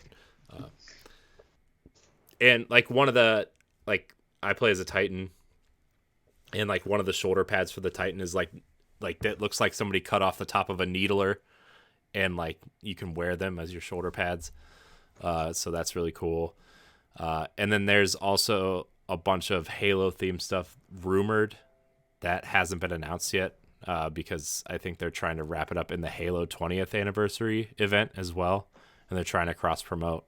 But one of the weapons that's rumored is the Halo 1 Magnum, the 3-shot pistol, and it's rumored to be one of the new exotic weapons. So it's cool. I'm excited for that event. There's a lot more going on, but you have to like really be nerdy about Destiny, and I don't want to get on it here because I do a whole podcast about it, so you can go listen to that. But yeah, it's I'm excited for that. I'm excited for the Halo Infinite drop plus the 20th anniversary stuff that they're kind of doing for that.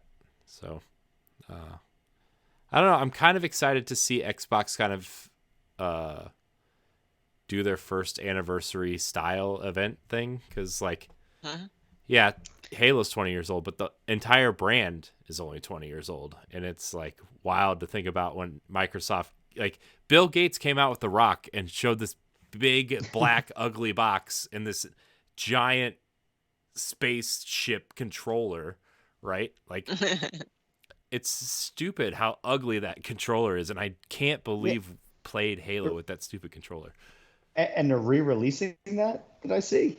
Yeah, they re-released it a couple years ago as like a limited thing, but it was so popular that they've been re-releasing it in different colors, and now they're releasing an Xbox 20th anniversary versions of the Xbox controller, a white one and a black one, and they're releasing a 20th anniversary Halo one that's purple. So that controller is ugly though. It's so Awful. ugly. I hate that controller so much. It's so uncomfortable too. Yeah. I'm curious. What do you think? So what do you think about the Halo Anniversary Edition Series X? Though, what do you think about that? I think it's cool, and if I didn't have a Series X, I probably would have got that one. Yeah. I tried to secure one of that, but of course, in this economy, of course that wasn't happening. Yeah. But I think it's a really good looking console. I love the color scheme. I love how instead of the green ring inside, it's blue, and it's got like, the stars and like kind of Spartan armor kind of assets on it. It's really cool. I like it a lot. So I guess that's the anniversary I'm excited about. So Nice. Anyone else looking forward to anything? I know that Kingdom Hearts, as much as I have a love-hate relationship with them, they're supposed to be celebrating their 20th anniversary in 2022, and they're like, stay tuned for shenanigans or whatever. I bet there'll be some really cool spinoff for a phone. Oh, jeez. It'd be another title that they swear is not part of the canon, and then like seven games in, they'd be like, oh, you need to play this game because it's gonna help us wrap up this next storyline. Every game is important Yep. in Kingdom Hearts. Okay. Yeah, well, yeah. Even when they say it's not important. I really like the 25th anniversary of Mega Man. Just, getting the re-releases. I mean, there's nothing spectacular. I mean, Mega Man's fantastic, but it's not like they did anything with the collections that were above and beyond anything. I mean, adding artwork and things like that is really neat. But it also came with Mega Man 11 coming out, and I have a new game by Capcom that made some advances in the series. Was nice because they made advances with 7 and 8, and then they went backwards with 9 and 10. So that was neat to get it. I mean, whether or not you like those changes, it was still neat to see Mega Man 11, actually come about. I'm kind of upset there hasn't been a 12, or really anything else in the series coming about. But that was one that I thought was neat. They had some little doodads and all that kind of crap that's probably up on my wall or something like that. I mean, it's only been about 3 years since 11 came out, though. And I mean, like if we look at the scope of Mega Man 11, it's one of my favorite games, by the way. Mega Man 11. It's neat. I put it up there as because like my favorites from the OGs are 2 and 3, and then I did not. I did not like 7. 8 was a nice try. 9 and 10 though, when they revamped those, like I like them both, but I like 10 more than I like 9. Yeah, 10 is better. Yeah, and 11 came out, and I was like, whoa! I was not ready for this. It was like it was almost like they took what they learned from Mega Man 7 and 8, and made it good. Yes, yeah. So I mean, I'm giving them some time to cool their. I'm giving them time to let them cool their heels on this. I'm not foaming at the mouth ready for a new Mega Man release, but Mega Man 12 better bring the damn hammer. That's all I got to say. Yeah. Cool. Nice. Are we moving on? Is everybody done with this topic? Yeah. That was a good topic. That was a good topic. Yeah. Yeah. Great I like topic. Man, good topics tonight. I love it. It's up to one of you guys to keep it rolling then. No pressure. No pressure, Yeah. LeRon. It's your turn. All right. Well, it's Halloween week, so we're gonna talk about some scary shit. All right. So, Ooh. I'm out. Too scared.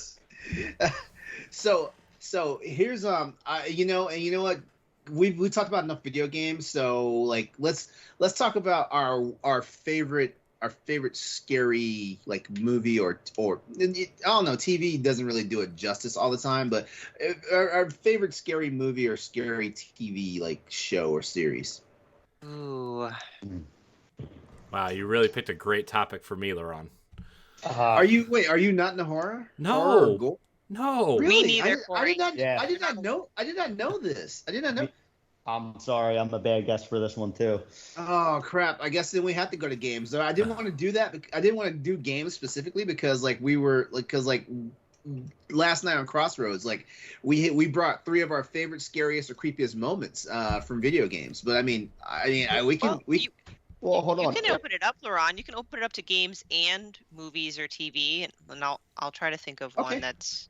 Let's do it like that then. Let's do it like that. I try not to regurgitate like topics because like Crossroads is the night before like Boss Rush, and I try not to like regurgitate the topic immediately because then someone's gonna be all up on our social media talking about, does LeRon ever have an original idea? The answer is no, guys. No. Oh, let's talk about our favorite scary blah blah blah at Halloween time. I mean, it's true. It's true though. Like I basically copied every single template Corey has for like everything, and that's how Crossroads is. It's fair. It's almost like I made your assets too. I just wanted a cohesive experience, okay? And I wanted to follow a cohesive experience. That's why I didn't try to rock the boat. All right. Well, could I talk about a movie? Like I said, not a horror fan, but my wife is. Yeah. And I have a hard time just getting into believing, the overall setting or the story. And that's what, I got to remind myself to just check my brain at the door. Mm-hmm. And I have a hard time doing that. But this past weekend, I just said, all right, fine, look, heard about this movie and let's give it a try. It was called Ready or Not. Came out 2 years ago, horror movie. And it was a lot of fun. The premise is this woman marries into a very rich family and they have a theme that they have to play a game. They draw a card and that determines what game they play. And there's, of course, one card that's the bad card. And, of course, she draws it. And it's hide and seek. So the whole premise is she has to hide while the whole family hunts her down. Ooh. But she doesn't know that she's being hunted at first. And, her husband trying to, help and save the family. And it just develops more and more and more. And there's some brutal death scenes, which they really did the job where it was like perfect mentality for it. And I really enjoyed it. It's one of those movies where I'm glad I heard it being talked about on the radio. That was the only chance that I would have ever brought it up and, checked it out. And, it really surprised me. So maybe I'll have to, expand my horizons a little bit more and, become a bigger fan. So, LeRon, if you have any suggestions, you better share them. I can suggest a bunch, but the sad part is like I'm not a big horror fan like I used to be. Growing up like in horror movies and stuff, I was a Friday the 13th fan. I was a Nightmare on Elm Street fan and stuff like that. But as like the movie franchises progress, it kind of taking me back to the whole franchise fatigue that we talked about a few weeks ago. As those movies progress, it's like, oh man, I can't enjoy these anymore. The magic for me was gone. But yeah, I can give you some recommendations as a matter of fact, I was actually gonna talk about a movie series, which is the Alien movie franchise. David Lasby, he and I swear, we're about to bring back a recap just for at least 3 of those movies. Save that idea. Save it for when we bring standard def back. Okay, that works. Yeah. Anyways, sorry, didn't mean to interrupt. Well, the cool thing about it is for me, it was one of those. First of all, it was one of those horror movie franchises I got introduced to way too young. That was so it was one of those ones that actually psychologically scarred me for a long while growing up because I used to have night terrors. That's how young I was when I saw when I saw my first Alien movie. And stuff like that, and now you think that series is 6 movies long right now, not including the spin-offs and stuff like that. And just the creature design and stuff, and it's insane. Let's put it that way. And I even have an irrational fear, in a real life irrational fear because of that movie. And I don't know if I want to say it on the podcast because then everybody will be talking about it. And if we ever show up at conventions like PAX or something and they see me oh yeah, you're that guy. And I don't know if I want to say it on the podcast, but yeah, I think the cool thing about Alien is, and it kind of goes with the whole sci-fi horror thing, which is why I love games like Dead Space, for example, is that I feel like the unknown out in space is it brings a primal fear into people, not into everybody, at least somebody like me, because I love sci-fi and stuff like that. So fear of the unknown out in space, something will murder you and your entire race. I'm all over it. But yeah, I would say, well, if you're not a fan of body horror, you might want to stay away from this, because I am not a fan of gore, and this movie makes me cringe. Like, the movies make me cringe, and the sad part is, like I said, like, they basically scarred me for life when I was younger, and now I can marathon those movies. Still creeps me out when the body horror stuff happens, but I can marathon these movies and not flinch. I don't think I could do body horror type stuff. It's why I can't watch Saw. Like that was the last horror movie I think I saw, was the first Saw movie. The first Saw movie? Oh, you okay? Like yeah. I actually got to Saw 3, and then I couldn't anymore. Like, Yeah. I'm not gonna. I checked out. Yeah, it was the first kill in Saw 3 that I was like, I am done. Yeah, I was just like. Oh, go ahead, Stephanie. Oh, the only reason I got through the entire Saw movie was because I was half in the bag. So I like half didn't know what's happening. You know, I was half asleep, just taking shots, maybe just dulling the heightened senses of fear to go away. So that was the only reason why I was able to watch it to the end. Honestly, I don't even understand how I made it to the first Saw movie, because I think the first scene. Okay, I have a thing. I have a thing, and it doesn't matter if it's a horror movie or whatnot. But I immediately get squeaked out if something happens to people's eyes, or if bones get broken. Yeah. And if I'm not mistaken, the very first scene in Saw, didn't a guy have to like dig into his eye socket to get a key out of his head to free himself? I don't remember, honestly. I remember. If it wasn't, There was a scene. Actually, the first scene was like some chick had her head in that thing, that helmet that would peel her skull back. Yeah, okay, but the second scene was with a dude that had to like dig into his eye socket to get. And I was like, I don't understand how I didn't check out that series after that scene. Yeah. Yeah. Oh, go ahead, Jack.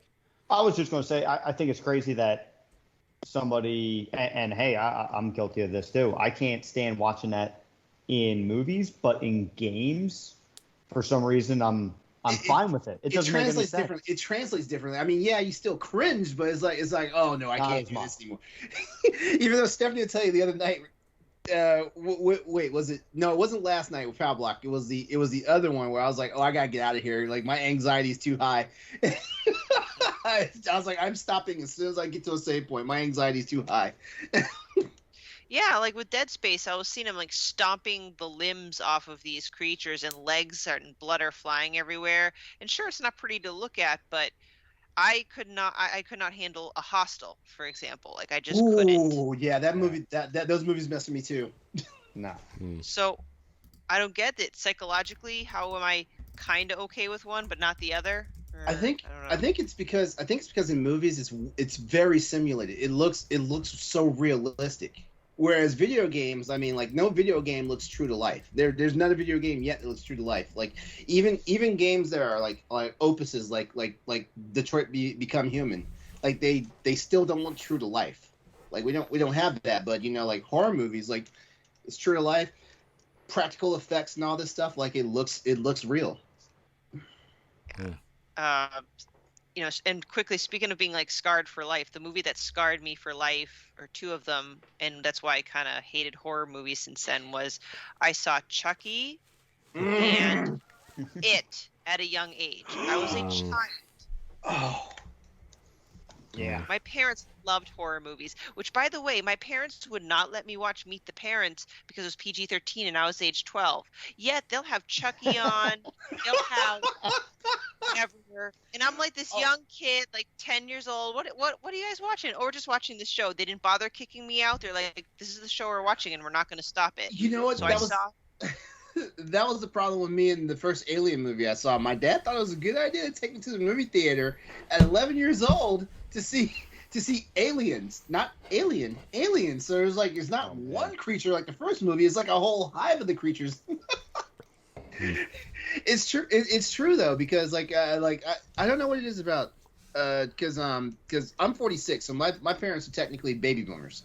I don't understand what it is about them, like sex, like, oh, you gotta get out the room, but like horrific stuff, like, like, oh, this is fine, you can sit down and watch this. I don't understand. Thank you, because that's exactly how my parents are. Heaven forbid there's a sex scene on TV where everything's covered anyway. I can't watch it; it'll poison my mind. Oh, but a little plastic doll just cutting this shit, smithereens and blood spurting everywhere. Yeah, it's fine. I remember watching the Chucky films with my parents when I was a kid too. I remember that crap. And the worst part is, it created like a phobia because earlier in the 90s they had those dolls. Yeah, they did. Exactly like that. It was My Buddy. I didn't My Buddy. I have it one. Like a damn Chucky doll. I have one. It's like a blonde Chucky. Yeah. I have one. And I hated clowns. Mm. A clown like picked me from a crowd when I was at a circus and made me go on stage with them, and I flipped out. Oh crap! No. Actually, I have not been able to watch like It and the new It movie and the sequel, because I remember the original It, and I remember that kid like reaching down that damn drain, that gutter, and getting his arm snatched off.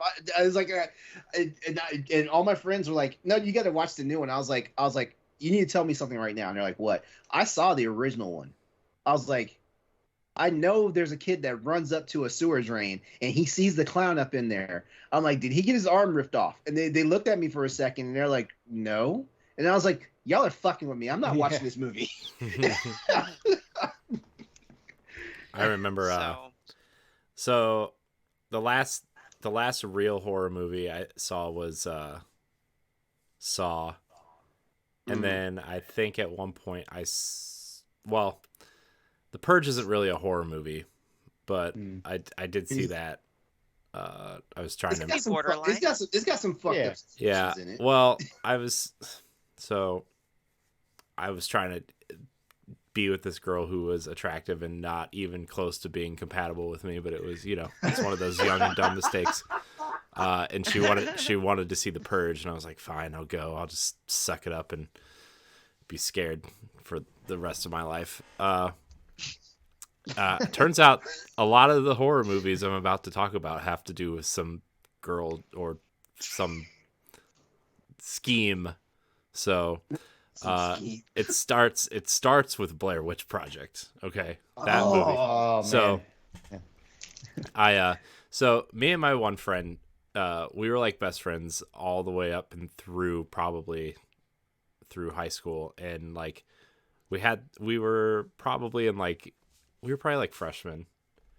And so my cousin and her friend, he had a crush on my cousin who lived with me at the time, like a huge crush, and did probably until he's with his current girlfriend, fiance, wife. I don't know what they are. I haven't talked to him in years, but like he had a crush on her and I had a crush on her friend who was also over. We had this big scheme as freshmen, and they were 2 years older than us. Like what junior in high school wants to date a freshman? First of all, that was our first mistake. But we were all like, oh, let's get a movie and we could all watch it together and we could be with them or whatever. And it was like, I sucked it up through Blair Witch Project and nothing. Oh. It was fine. It's all right. It's all right. Well, At least it was a short movie. Yeah. Well, I will talk about the horror movies that I did suck it up, and I would say enjoy, and I put in quotation marks because whatever.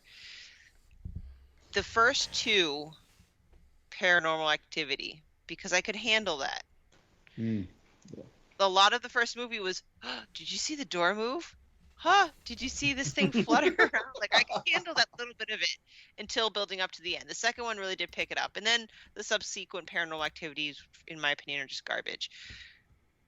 Cloverfield and the trilogy, so to speak, of those movies, if you want to consider them horror, I think that's kind of where my horror lies.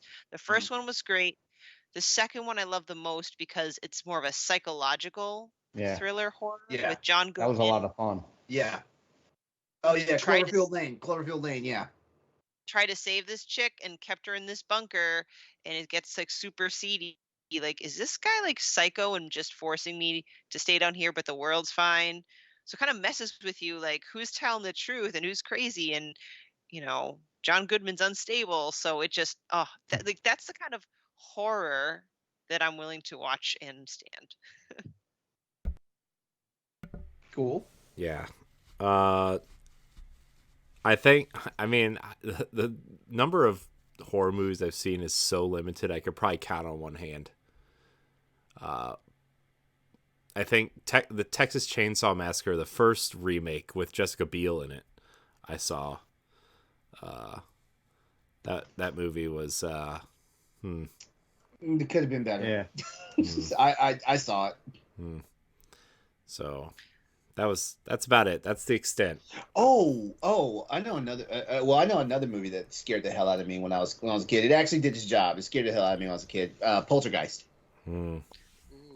Like there's something about seeing a little young kid get sucked into a television. And I was like, oh, and my whole thing was like, how your parents tell you don't sit too close to a television. That's what I thought. That's where I thought that came from.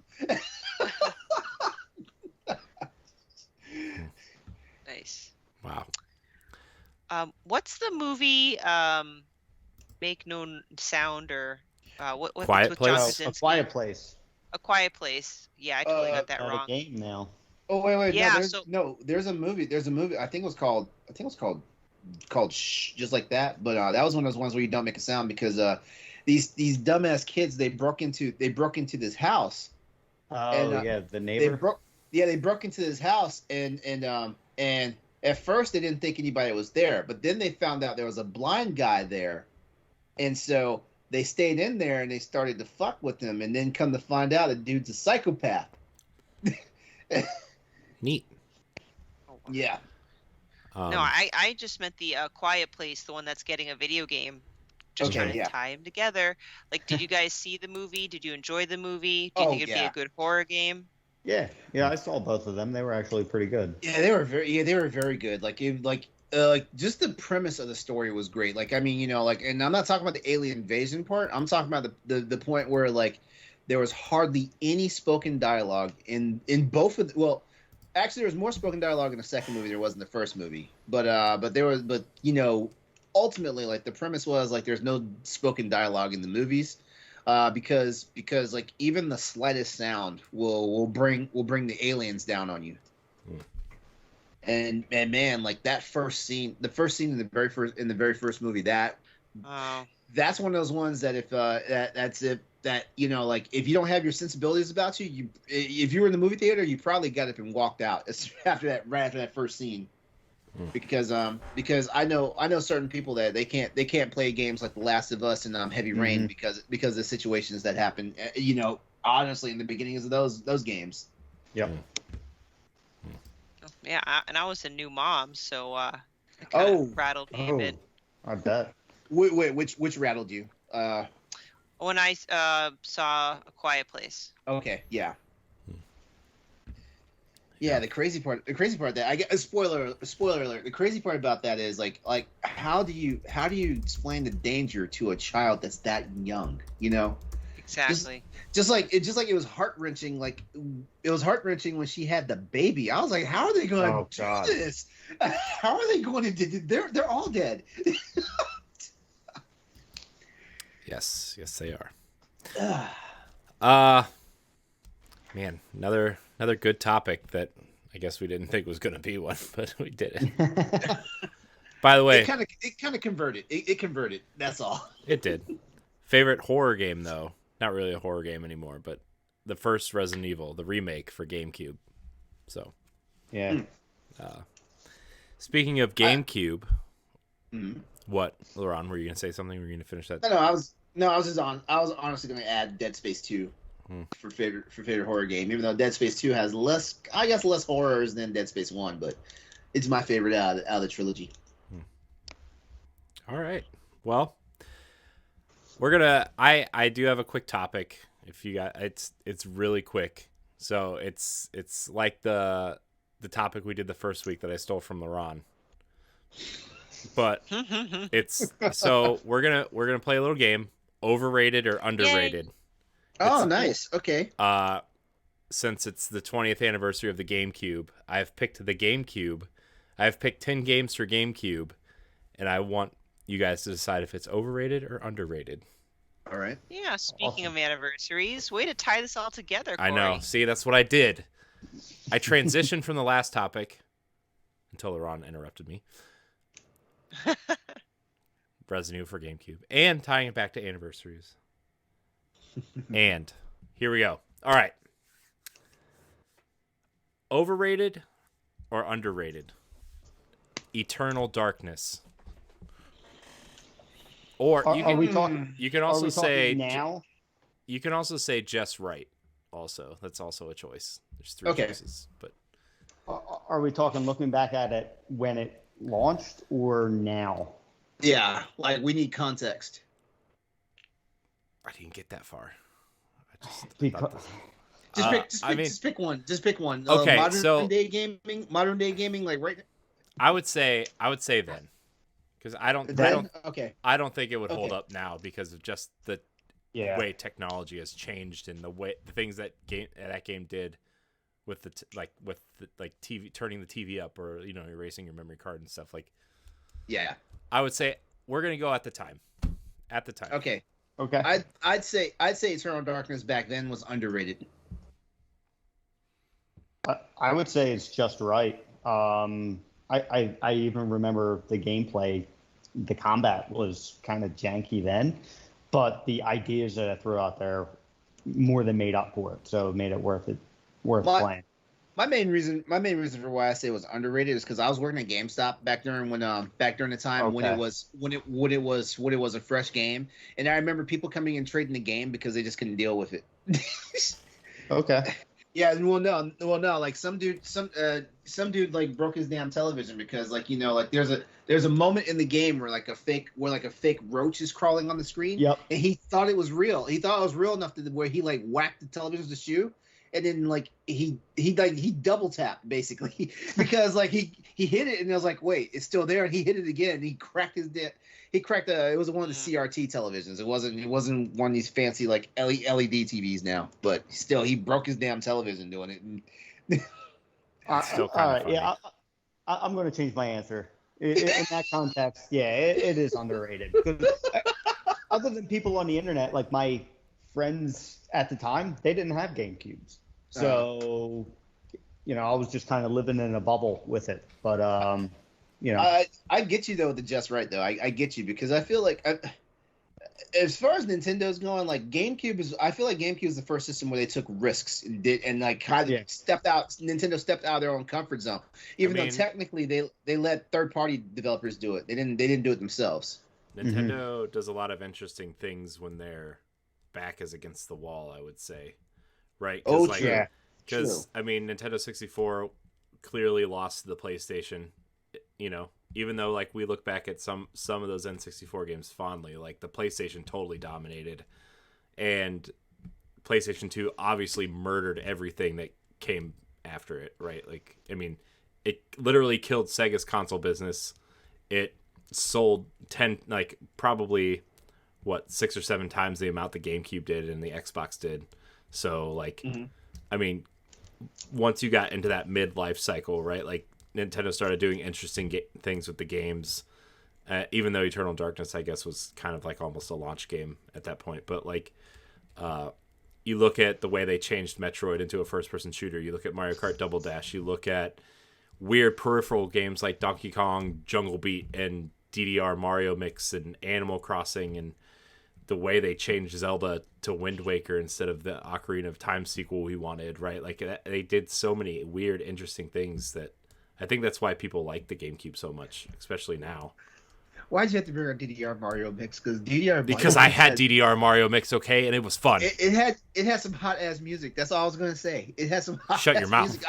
I'm a DDR gamer, so I was a DDR gamer. It had some hot ass music for a Dance Dance Revolution game. All right, guys. You thought I was gonna yuck your yum, didn't you?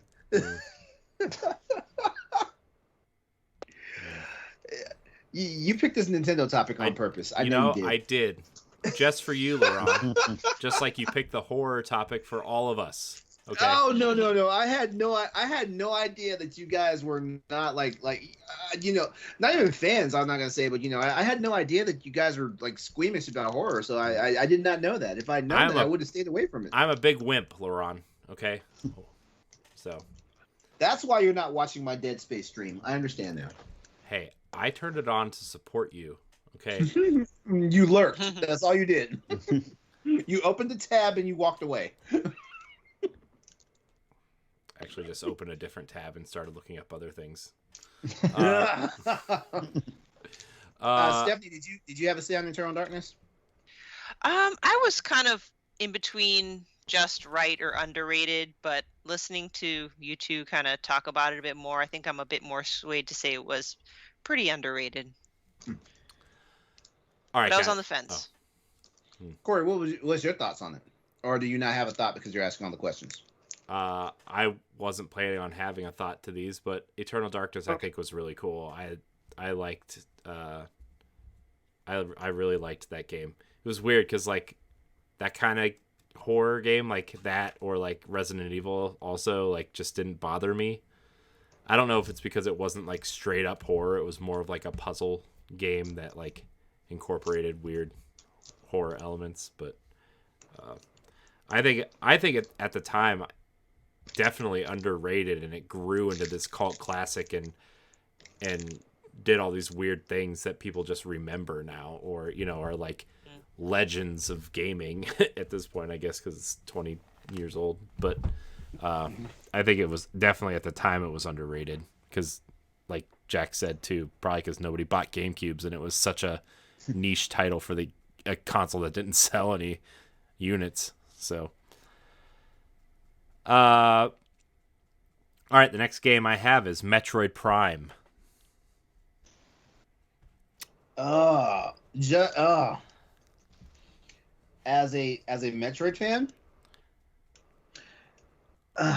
a Metroid fan, I want to say it's just right. Even though I've never been a fan of first-person shooters, so like it was the hardest Metroid game for me to adapt to. I'm just gonna mimic LeRon's vote because I have not played that game. I have. It's right. It's coming to Switch sometime soon. Hopefully, maybe. All three of them. I don't think I ever got halfway through Metroid Prime on the GameCube. And here's the crazy part, right? I bought Prime, I bought Prime 2, and I bought the Prime trilogy. Never played them all the way through. Because it's something about playing Metroid in first person, it just never translated with me. It just never did. Like you saw, like I ate up every ounce of freaking Dread. Mm-hmm. I love the 2D formula. And you know what?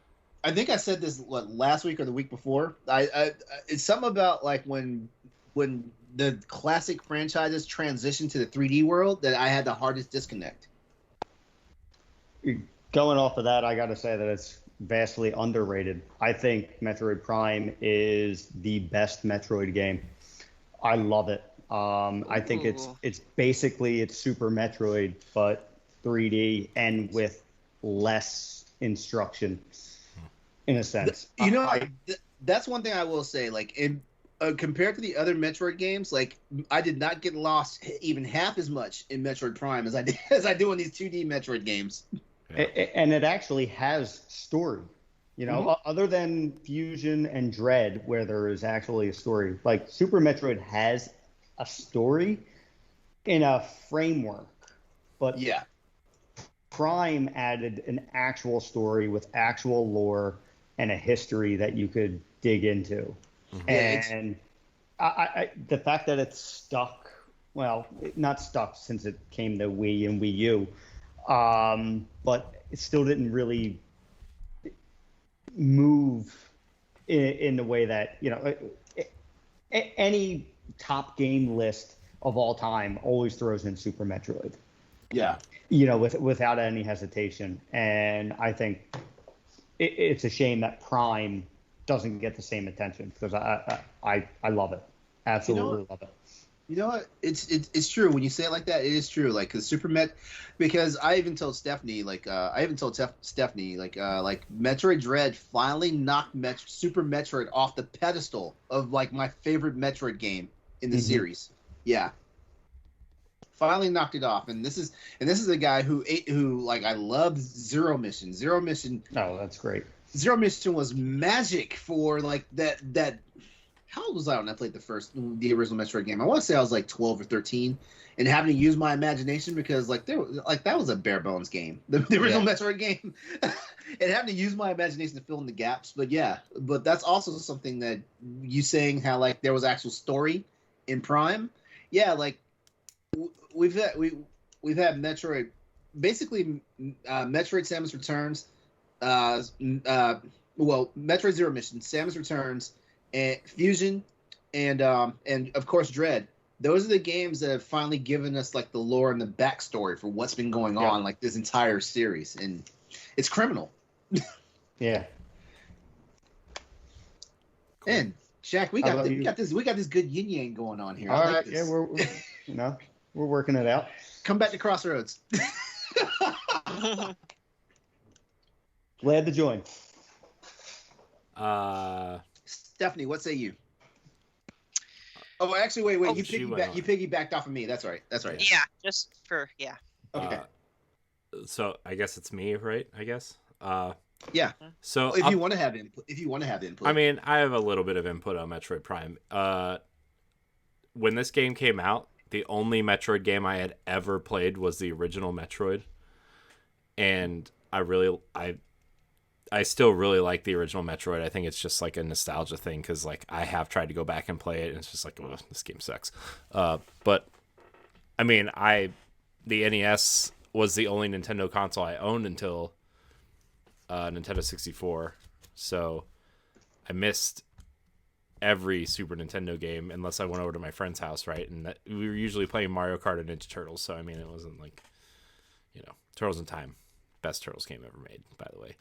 But Metroid Prime was like, oh, I remember playing the NES game. Let me, and I was really into Halo at the time, so I was like, oh yeah, Nintendo's gonna make a Halo killer, and it's gonna actually like have cool puzzles in the environment and stuff, because like, that's what Metroid is. And I went in and played it. I think it was amazing.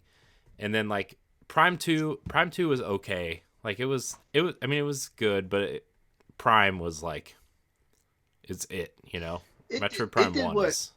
It did what all great sophomore entries do. It ratcheted up the action. Mm-hmm. That's my takeaway from Prime 2 about having actually beaten it. Mm-hmm. Well, I think a lot of people are gonna get that out of Metroid Prime 4 is more action with some puzzle elements, I think. So. Oh, you know what though? Like talking about the Metroid world building for a moment. What's criminal? Also in like backstory is the fact that if you play Dread, like those things that you basically beat, those things, the eyeballs, those things you beat before you can get the weapon to take out the enemies. Mm-hmm. Yeah, it's like Mother Brain. Those are Mother Brains. Yeah, I had the same thought. Never Those heard are Mother anybody Brains. Yep. I thought it was actually going to develop into something. Yeah, I think it was in one of the manga that they actually established that the Chozo created the Mother Brain that wound up becoming the menace that was in Metroid and Zero Mission. Thank God an X-Parasite didn't get a hold of one of those things. Wow. I thought this topic was going to go faster. Thanks, LeRon. Animal Crossing, the original Animal Crossing. Overrated. Overrated. I think just right.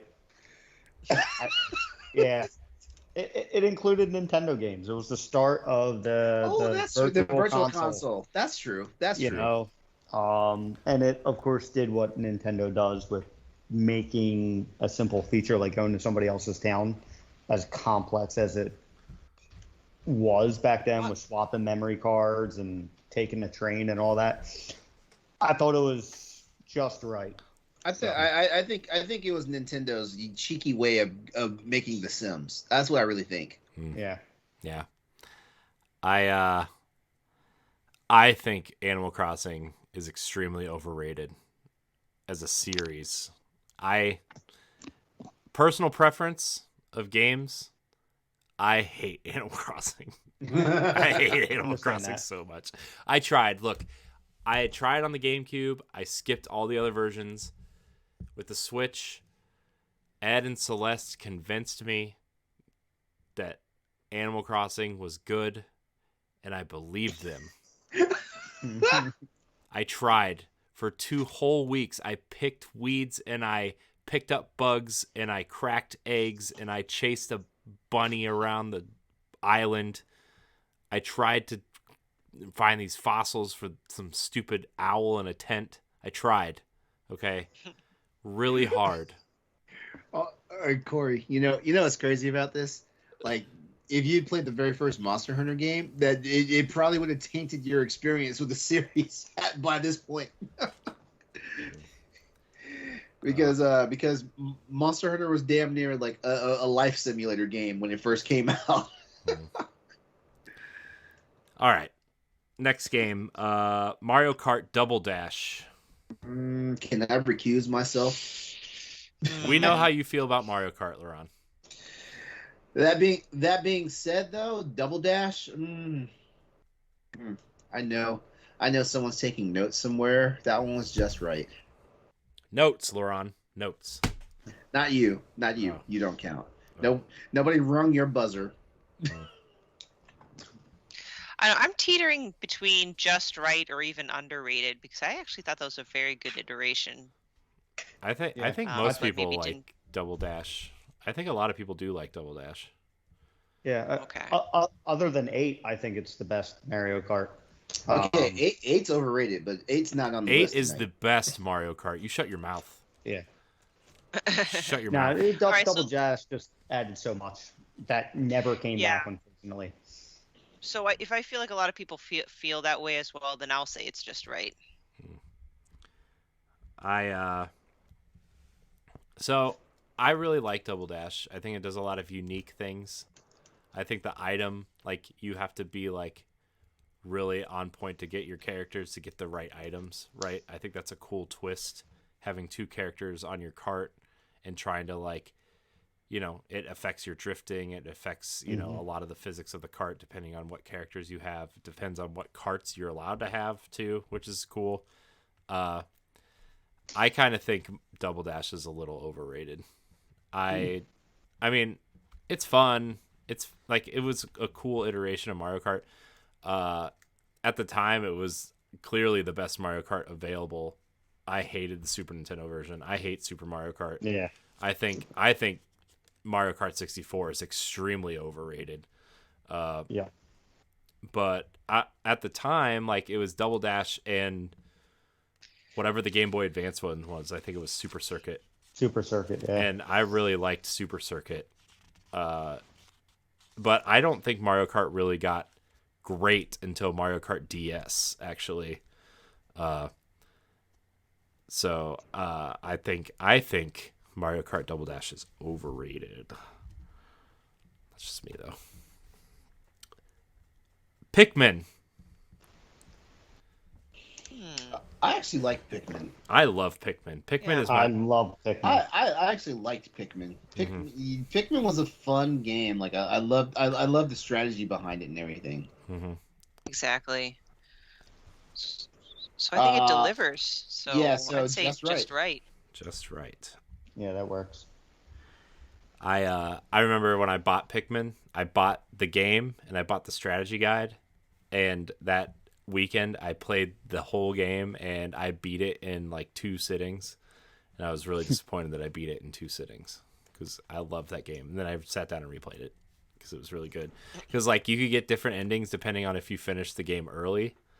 Yeah. So, and finding all the spaceship parts too was cool. So, Paper Mario and the Thousand-Year Door. It's on a lot of people's best lists of the GameCube.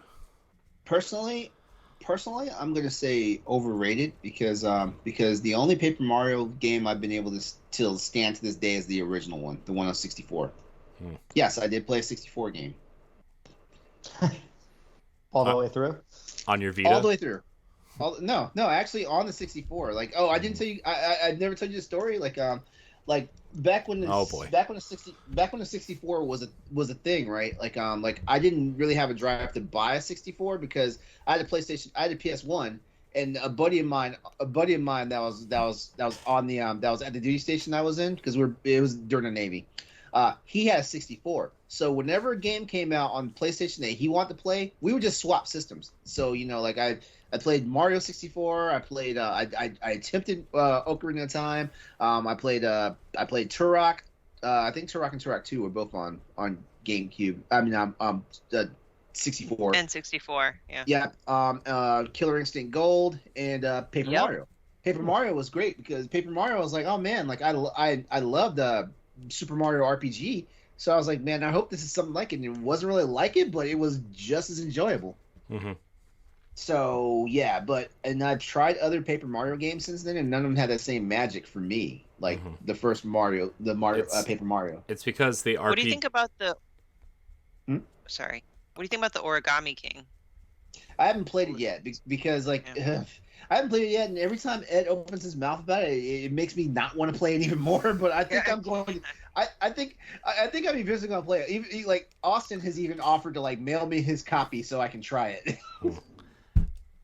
Yeah, I mean, I think the RPG-ness of Paper Mario like transitioned into Mario and Luigi games, which explains why I love those games. Yeah, I love those games. Those games are awesome. I hope we get one on Switch soon. I would love a collection. Yeah, even though I know Alpha Dream kind of closed because they remade that one for 3DS and it didn't sell anything. But well, that's funny. I bought a copy of that game. You're one of like 20,000 people or something like that. Yeah. That low. Yeah. I would say that it's just right. Stephanie, did you say what you thought of Paper Mario? I don't really have much experience with the Paper Marios other than the one in 64, which I thoroughly enjoyed. So I'm not sure if it's appropriate for me to say that this iteration might be overrated, but I'm also just fine with saying it's fine as it is because I have not played it, so I can't render a decision fairly. Was the 1,000-Year Door the first sequel? Yeah. Yes. Because it was the first sequel, then maybe my judgment on it is too harsh then. And so it's probably just right. Yeah, I mean, it didn't really do a lot to iterate on the first game. It just did it better, I guess. What did it have? Like it had better graphics. Yeah, that's the one thing I know for sure. It had better graphics. Yeah, graphics were really nice. Mm-hmm. I'm going to say it was just right. No other opinion. This one is going to have a lot of mixed feelings. I feel like is Star Fox Adventure. Ooh. Okay, now I can say this. I can say this with confidence because I enjoyed the first one. Mm-hmm. It was just right. Okay. It was annoying at times, but it was just right. It deserves the bad rap that it has, in my opinion.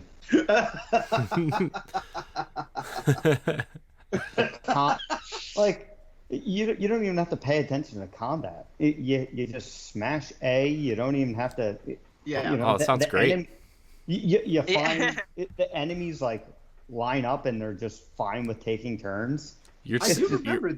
You're really that. selling this game for me, Jack. I love games like that. I think it's. Yeah, I'm looking back at my GameCube collection, and I actually sold it.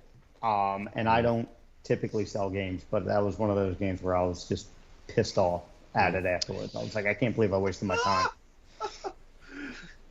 I mean, I would say it's just right, but like keeping in mind that it definitely has plenty of faults, but I don't think there was really high expectations on it either, so I kind of balanced that out. Yeah. I mean, knowing what game it was supposed to be and then knowing the story of Miyamoto kind of forcing them to turn it into a Star Fox game, I kind of just am like, it's just right because that original game, the Dinosaur Planet game that was supposed to come to Nintendo 64 sounded really cool. And my Nintendo 64 box still has screenshots of Dinosaur Planet on it. And it just It was fun. I liked it. It was fun. It wasn't a Star Fox game, but it was fun. It was like a really bad Zelda game. So, Mario Sunshine. We only have 3 more guys, and then Stephanie, you can go to bed because you look like you're about ready to like just put your head Do I down look and that you look like you're just gonna put your head down and never lift it back up. Oh, no. Mario Sunshine is one of the first games not one of the first games, but it was one of the games I remember buying day one on the GameCube. Mm-hmm. Because I had such a magical experience with Super Mario 64 that I just knew that the next iteration in that franchise was going to be good. So I will say for the most part, it's just right.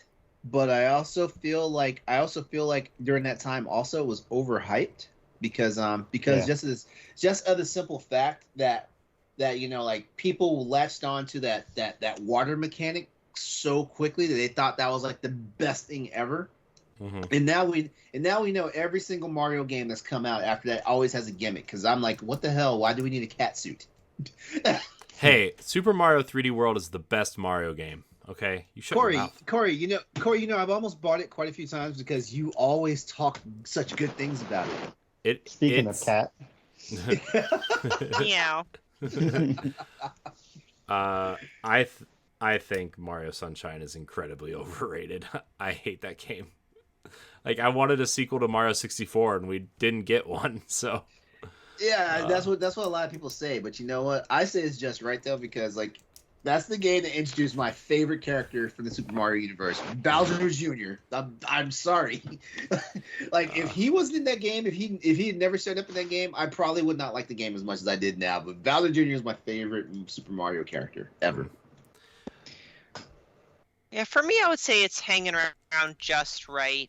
I know there was some hype on it, but they did try, several different mechanics. It wasn't my favorite Mario game, but I still feel it sits just right for me. I have a lot of nostalgia for the game. I remember exactly what happened that day. It was downpouring that day, ironically, at least where I live. And would you say it was flooding outside? Love it. That being said, I think that it's overrated. I see its flaws, but I'm looking at it through rose-tinted glasses. Nice. All right, the next one's weird, and I don't know if any of you have even played it, but it's weird. Donkey Kong's Jungle Beat. Oh, I played it. I have not. I had absolute fun with it. It was one of the 3 Donkey Kong games that you had to play with the bongo drums. Real weird. I think it's underrated. Yeah. I think I didn't have it, but I played it, and I wish it was one of the things that I invested the money that I didn't have back then on. You mean you don't have 3 sets of bongo drums sitting in your basement right now? No, I probably have Rock Band equipment somewhere in my basement, though. Yeah, I say it's also underrated because Donkey Kong's Jungle Beat came out at a time when like the music game franchise was kind of like, I want to say like stuck, because like we definitely had a boom as soon as like Guitar Hero, Rock Band, and all that stuff, and then it just went into overdrive, and basically now the music genre is like basically dead again. Yeah. Mm-hmm. Yeah, so I think the major thing about it is like it's underrated because like it just came out at a weird time in like music games popularity. Mm-hmm. Yeah, it was weird because they made 3 of these games. They had Donkey Konga and Donkey Konga 2, which were like rhythm games, but then this one's like a rhythm game, but it was also a platformer. So like it was weird. It was a cool experiment. Man, a lot of weird peripherals and giving characters weird kind of weapons, like Luigi with the vacuum and Mario with the flood and Donkey Kong with these bongos, putting Metroid in first person. What a weird time for Nintendo characters, I guess. They're finding themselves, I guess. I don't know. All right, the last game, I promise, is The Legend of Zelda: The Wind Waker. Sorry, I didn't mean to shut that. I would say when it first launched, it was underrated because people, the whole this is not the kind of Zelda we wanted. It's too kid looking, blah blah blah. Sad. But I think it Zelda. eventually leveled out. Zelda, yeah. Yes. So I think it has since become just right. Mm-hmm. You are spot on with that because I was one of the naysayers. Like when they announced it, I was like, So "There's was no I. way in hell I'm playing this." I was like, "There's no way in hell I'm playing this game, right?" And it came out, and I remember my roommate, he bought the game. I had a GameCube, but he bought the game. He was like, "Hey, if I buy this game, can I play it on your GameCube?" And I was like, "Sure, just play it when I don't. I'm either not at home or I have no need to play the GameCube and stuff like that." And I remember one day I came home from work and I saw and it's bad too because it's almost killed me from not playing the game. I caught him when he was metronoming to direct the wind on the boat, and I was like, "Can I ask you a question?" He's like, "What?" He's like, "Are you always in the boat?" He looks at me. He's like, "Yeah, there's a lot of the boat." And I was like, "Okay," and I just went to my room. But then I came out one time and I caught him in the middle of like I can't remember what boss he was fighting, but he was in a combat scene with the boss. It was one of those ones where you had to like do the tracer with the bow and arrow. Mm-hmm. And at that point right there, I was like, "Oh, this shit looks kind of cool." and I wound up playing the game after he beat it, and I loved it, even though the damn boat could have died in the fire, but you know. Wind Waker is my favorite game of all time, so I will say that it's just right. Oh, go ahead, Jack. Sorry. No, I was just there's really nothing else to say other than that. It's somebody's favorite game. You can't talk them off that ledge. So what you're saying is when we do timeline, when Galachad and I do Wind Waker for Zelda, you want to be on that? I would love to. I mean, it was like I got in the GameCube was the first system, kind of asterisk, different story that I had. And I got into Zelda, like seeing other people play the game. So this was the first new Zelda that was coming out after I got into it. Mm-hmm. So I got all excited, and then it was delayed. And yeah, it lived up to all my expectations, and just absolutely love it. And it's kind of spawned a little bit of an obsession. Hey, I'm just gonna put it out there. Nintendo, you want to make some money off this non-Nintendo fan? Put Wind Waker on the Switch. It's coming. I'll buy it. Those Wii U ports are coming, right? Like they have to be. If they don't, well, I heard the Wii U port like shortened the amount of time that you're in the boat. Yeah, I mean, yeah, they did. They sped it up. Yeah, because that was my one negative about that. Like too much goddamn time in the boat. Yeah, they also fixed a lot of things in Twilight Princess too, which made that game outside the dungeons more tolerable. So. Oh, by the way, that was the first time I'd ever seen Link deliver the killing blow to Ganon. Mm-hmm. And then someone told me, "Oh, he does that. He did that. He did that in Ocarina of Time for the very first time." So I was like, "No shit." Man, I was not ready for him to just like drive the freaking Master Sword straight into his skull. I was like, "Wait, what is going on here?" I was like, "This game just went to like freaking rated R. What happened here?" That was awesome. I didn't play Wind Waker until after I played Twilight Princess, because Twilight Princess was like the Zelda game I wanted Wind Waker to be originally, because that Space World demo showed a lot of cool, it was Link fighting Ganon, obviously, in the like a really cool graphical Ocarina of Time style, right? And like I was, I did not like what they were doing with Zelda, especially like. Because that year it was like they showed Mario Sunshine and I was like, okay, Metroid Prime obviously was super cool looking because, first person shooters kind of coming to console at the time was like a big deal after Halo, and what else came out after that? I don't remember. But I ended up getting it, and I played it a little bit, and I was like, I like it. I'm kind of not feeling it right now. Plus, like, a lot of other things were going on at the time. So, like, I played Twilight Princess. I loved Twilight Princess. And then I went back. I was like, you know what? I'm in a Zelda mood. I'm going to play Wind Waker. And I really like Wind Waker. It's not my favorite Zelda game, but I love it. I really do love it. And like the Wii U version is just the optimal way to play that game. I feel like it's like just that game graphically it holds up so well. Just the little things that it does, the way the grass kind of sways and the way the water looks, and you know the when you're riding in the boat, the water when it splashes, leaves the trail behind the boat and stuff. It's just a wonderful game. I like the enemy designs. I like the character designs too. Like it's just a wonderful game.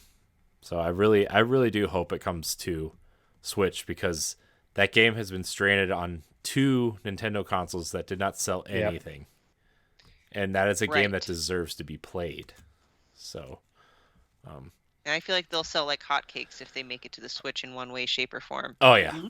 Agreed. I mean, if Skyward Sword can sell as well as it did, Wind Waker and Twilight Princess both should sell just fine. I'm telling you, I will buy both of those games. Uh-huh. I will get both of those games on the Switch. Mm-hmm.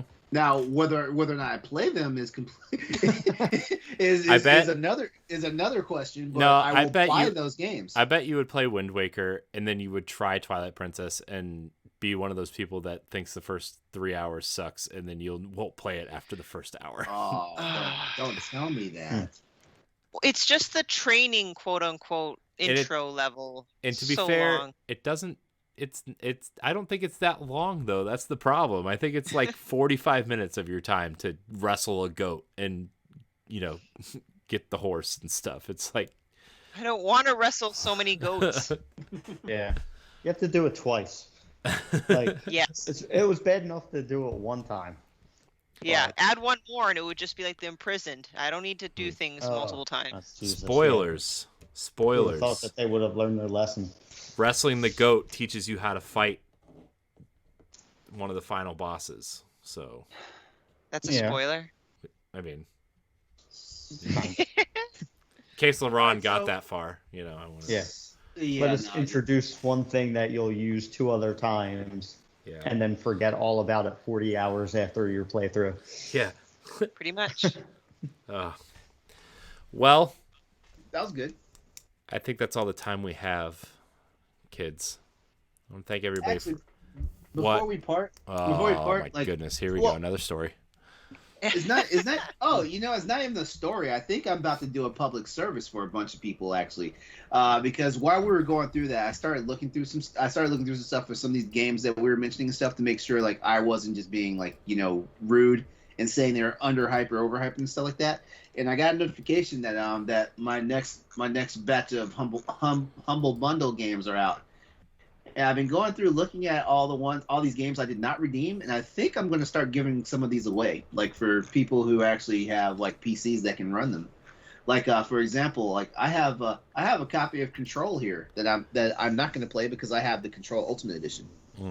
By the way, so if anybody didn't get them, if anybody didn't get the Metroid Amiibo, they're available on Best Buy right now. Oh crap! So. Well, LeRon doesn't have to worry about that. I know. Yeah, I don't. I love you, Stephanie.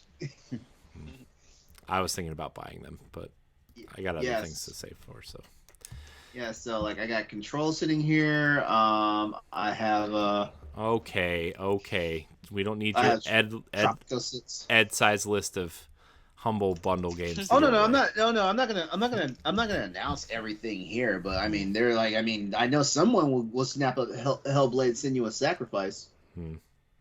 We're gonna sacrifice this show. I want to thank everybody for watching and or listening to this episode of the Boss Rush Podcast. You can find it every Wednesday night on twitch.tv/Boss Rush Network and on YouTube and podcast services every Monday. please join us live. We really want you to be here, be part of the conversation.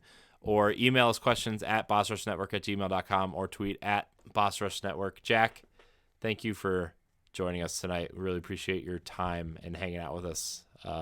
You're welcome back anytime, obviously. I'd love to come back. I had a great time. Appreciate you guys asking me to join. Where can we find you?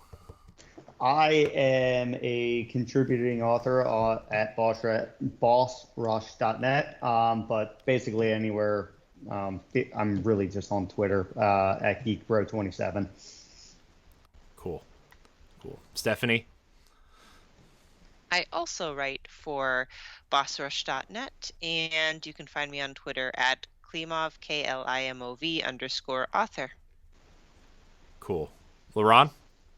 I almost feel like, given that we no longer see our buddy, that I actually do check the show notes, but I just looked at the grid and there are no show notes. So, so you can catch me on social media and everywhere else at Exodus803, EXODUS803. Don't forget Tuesday nights, 8 p.m. Eastern Standard Time, Crossroads PlayStation Podcast.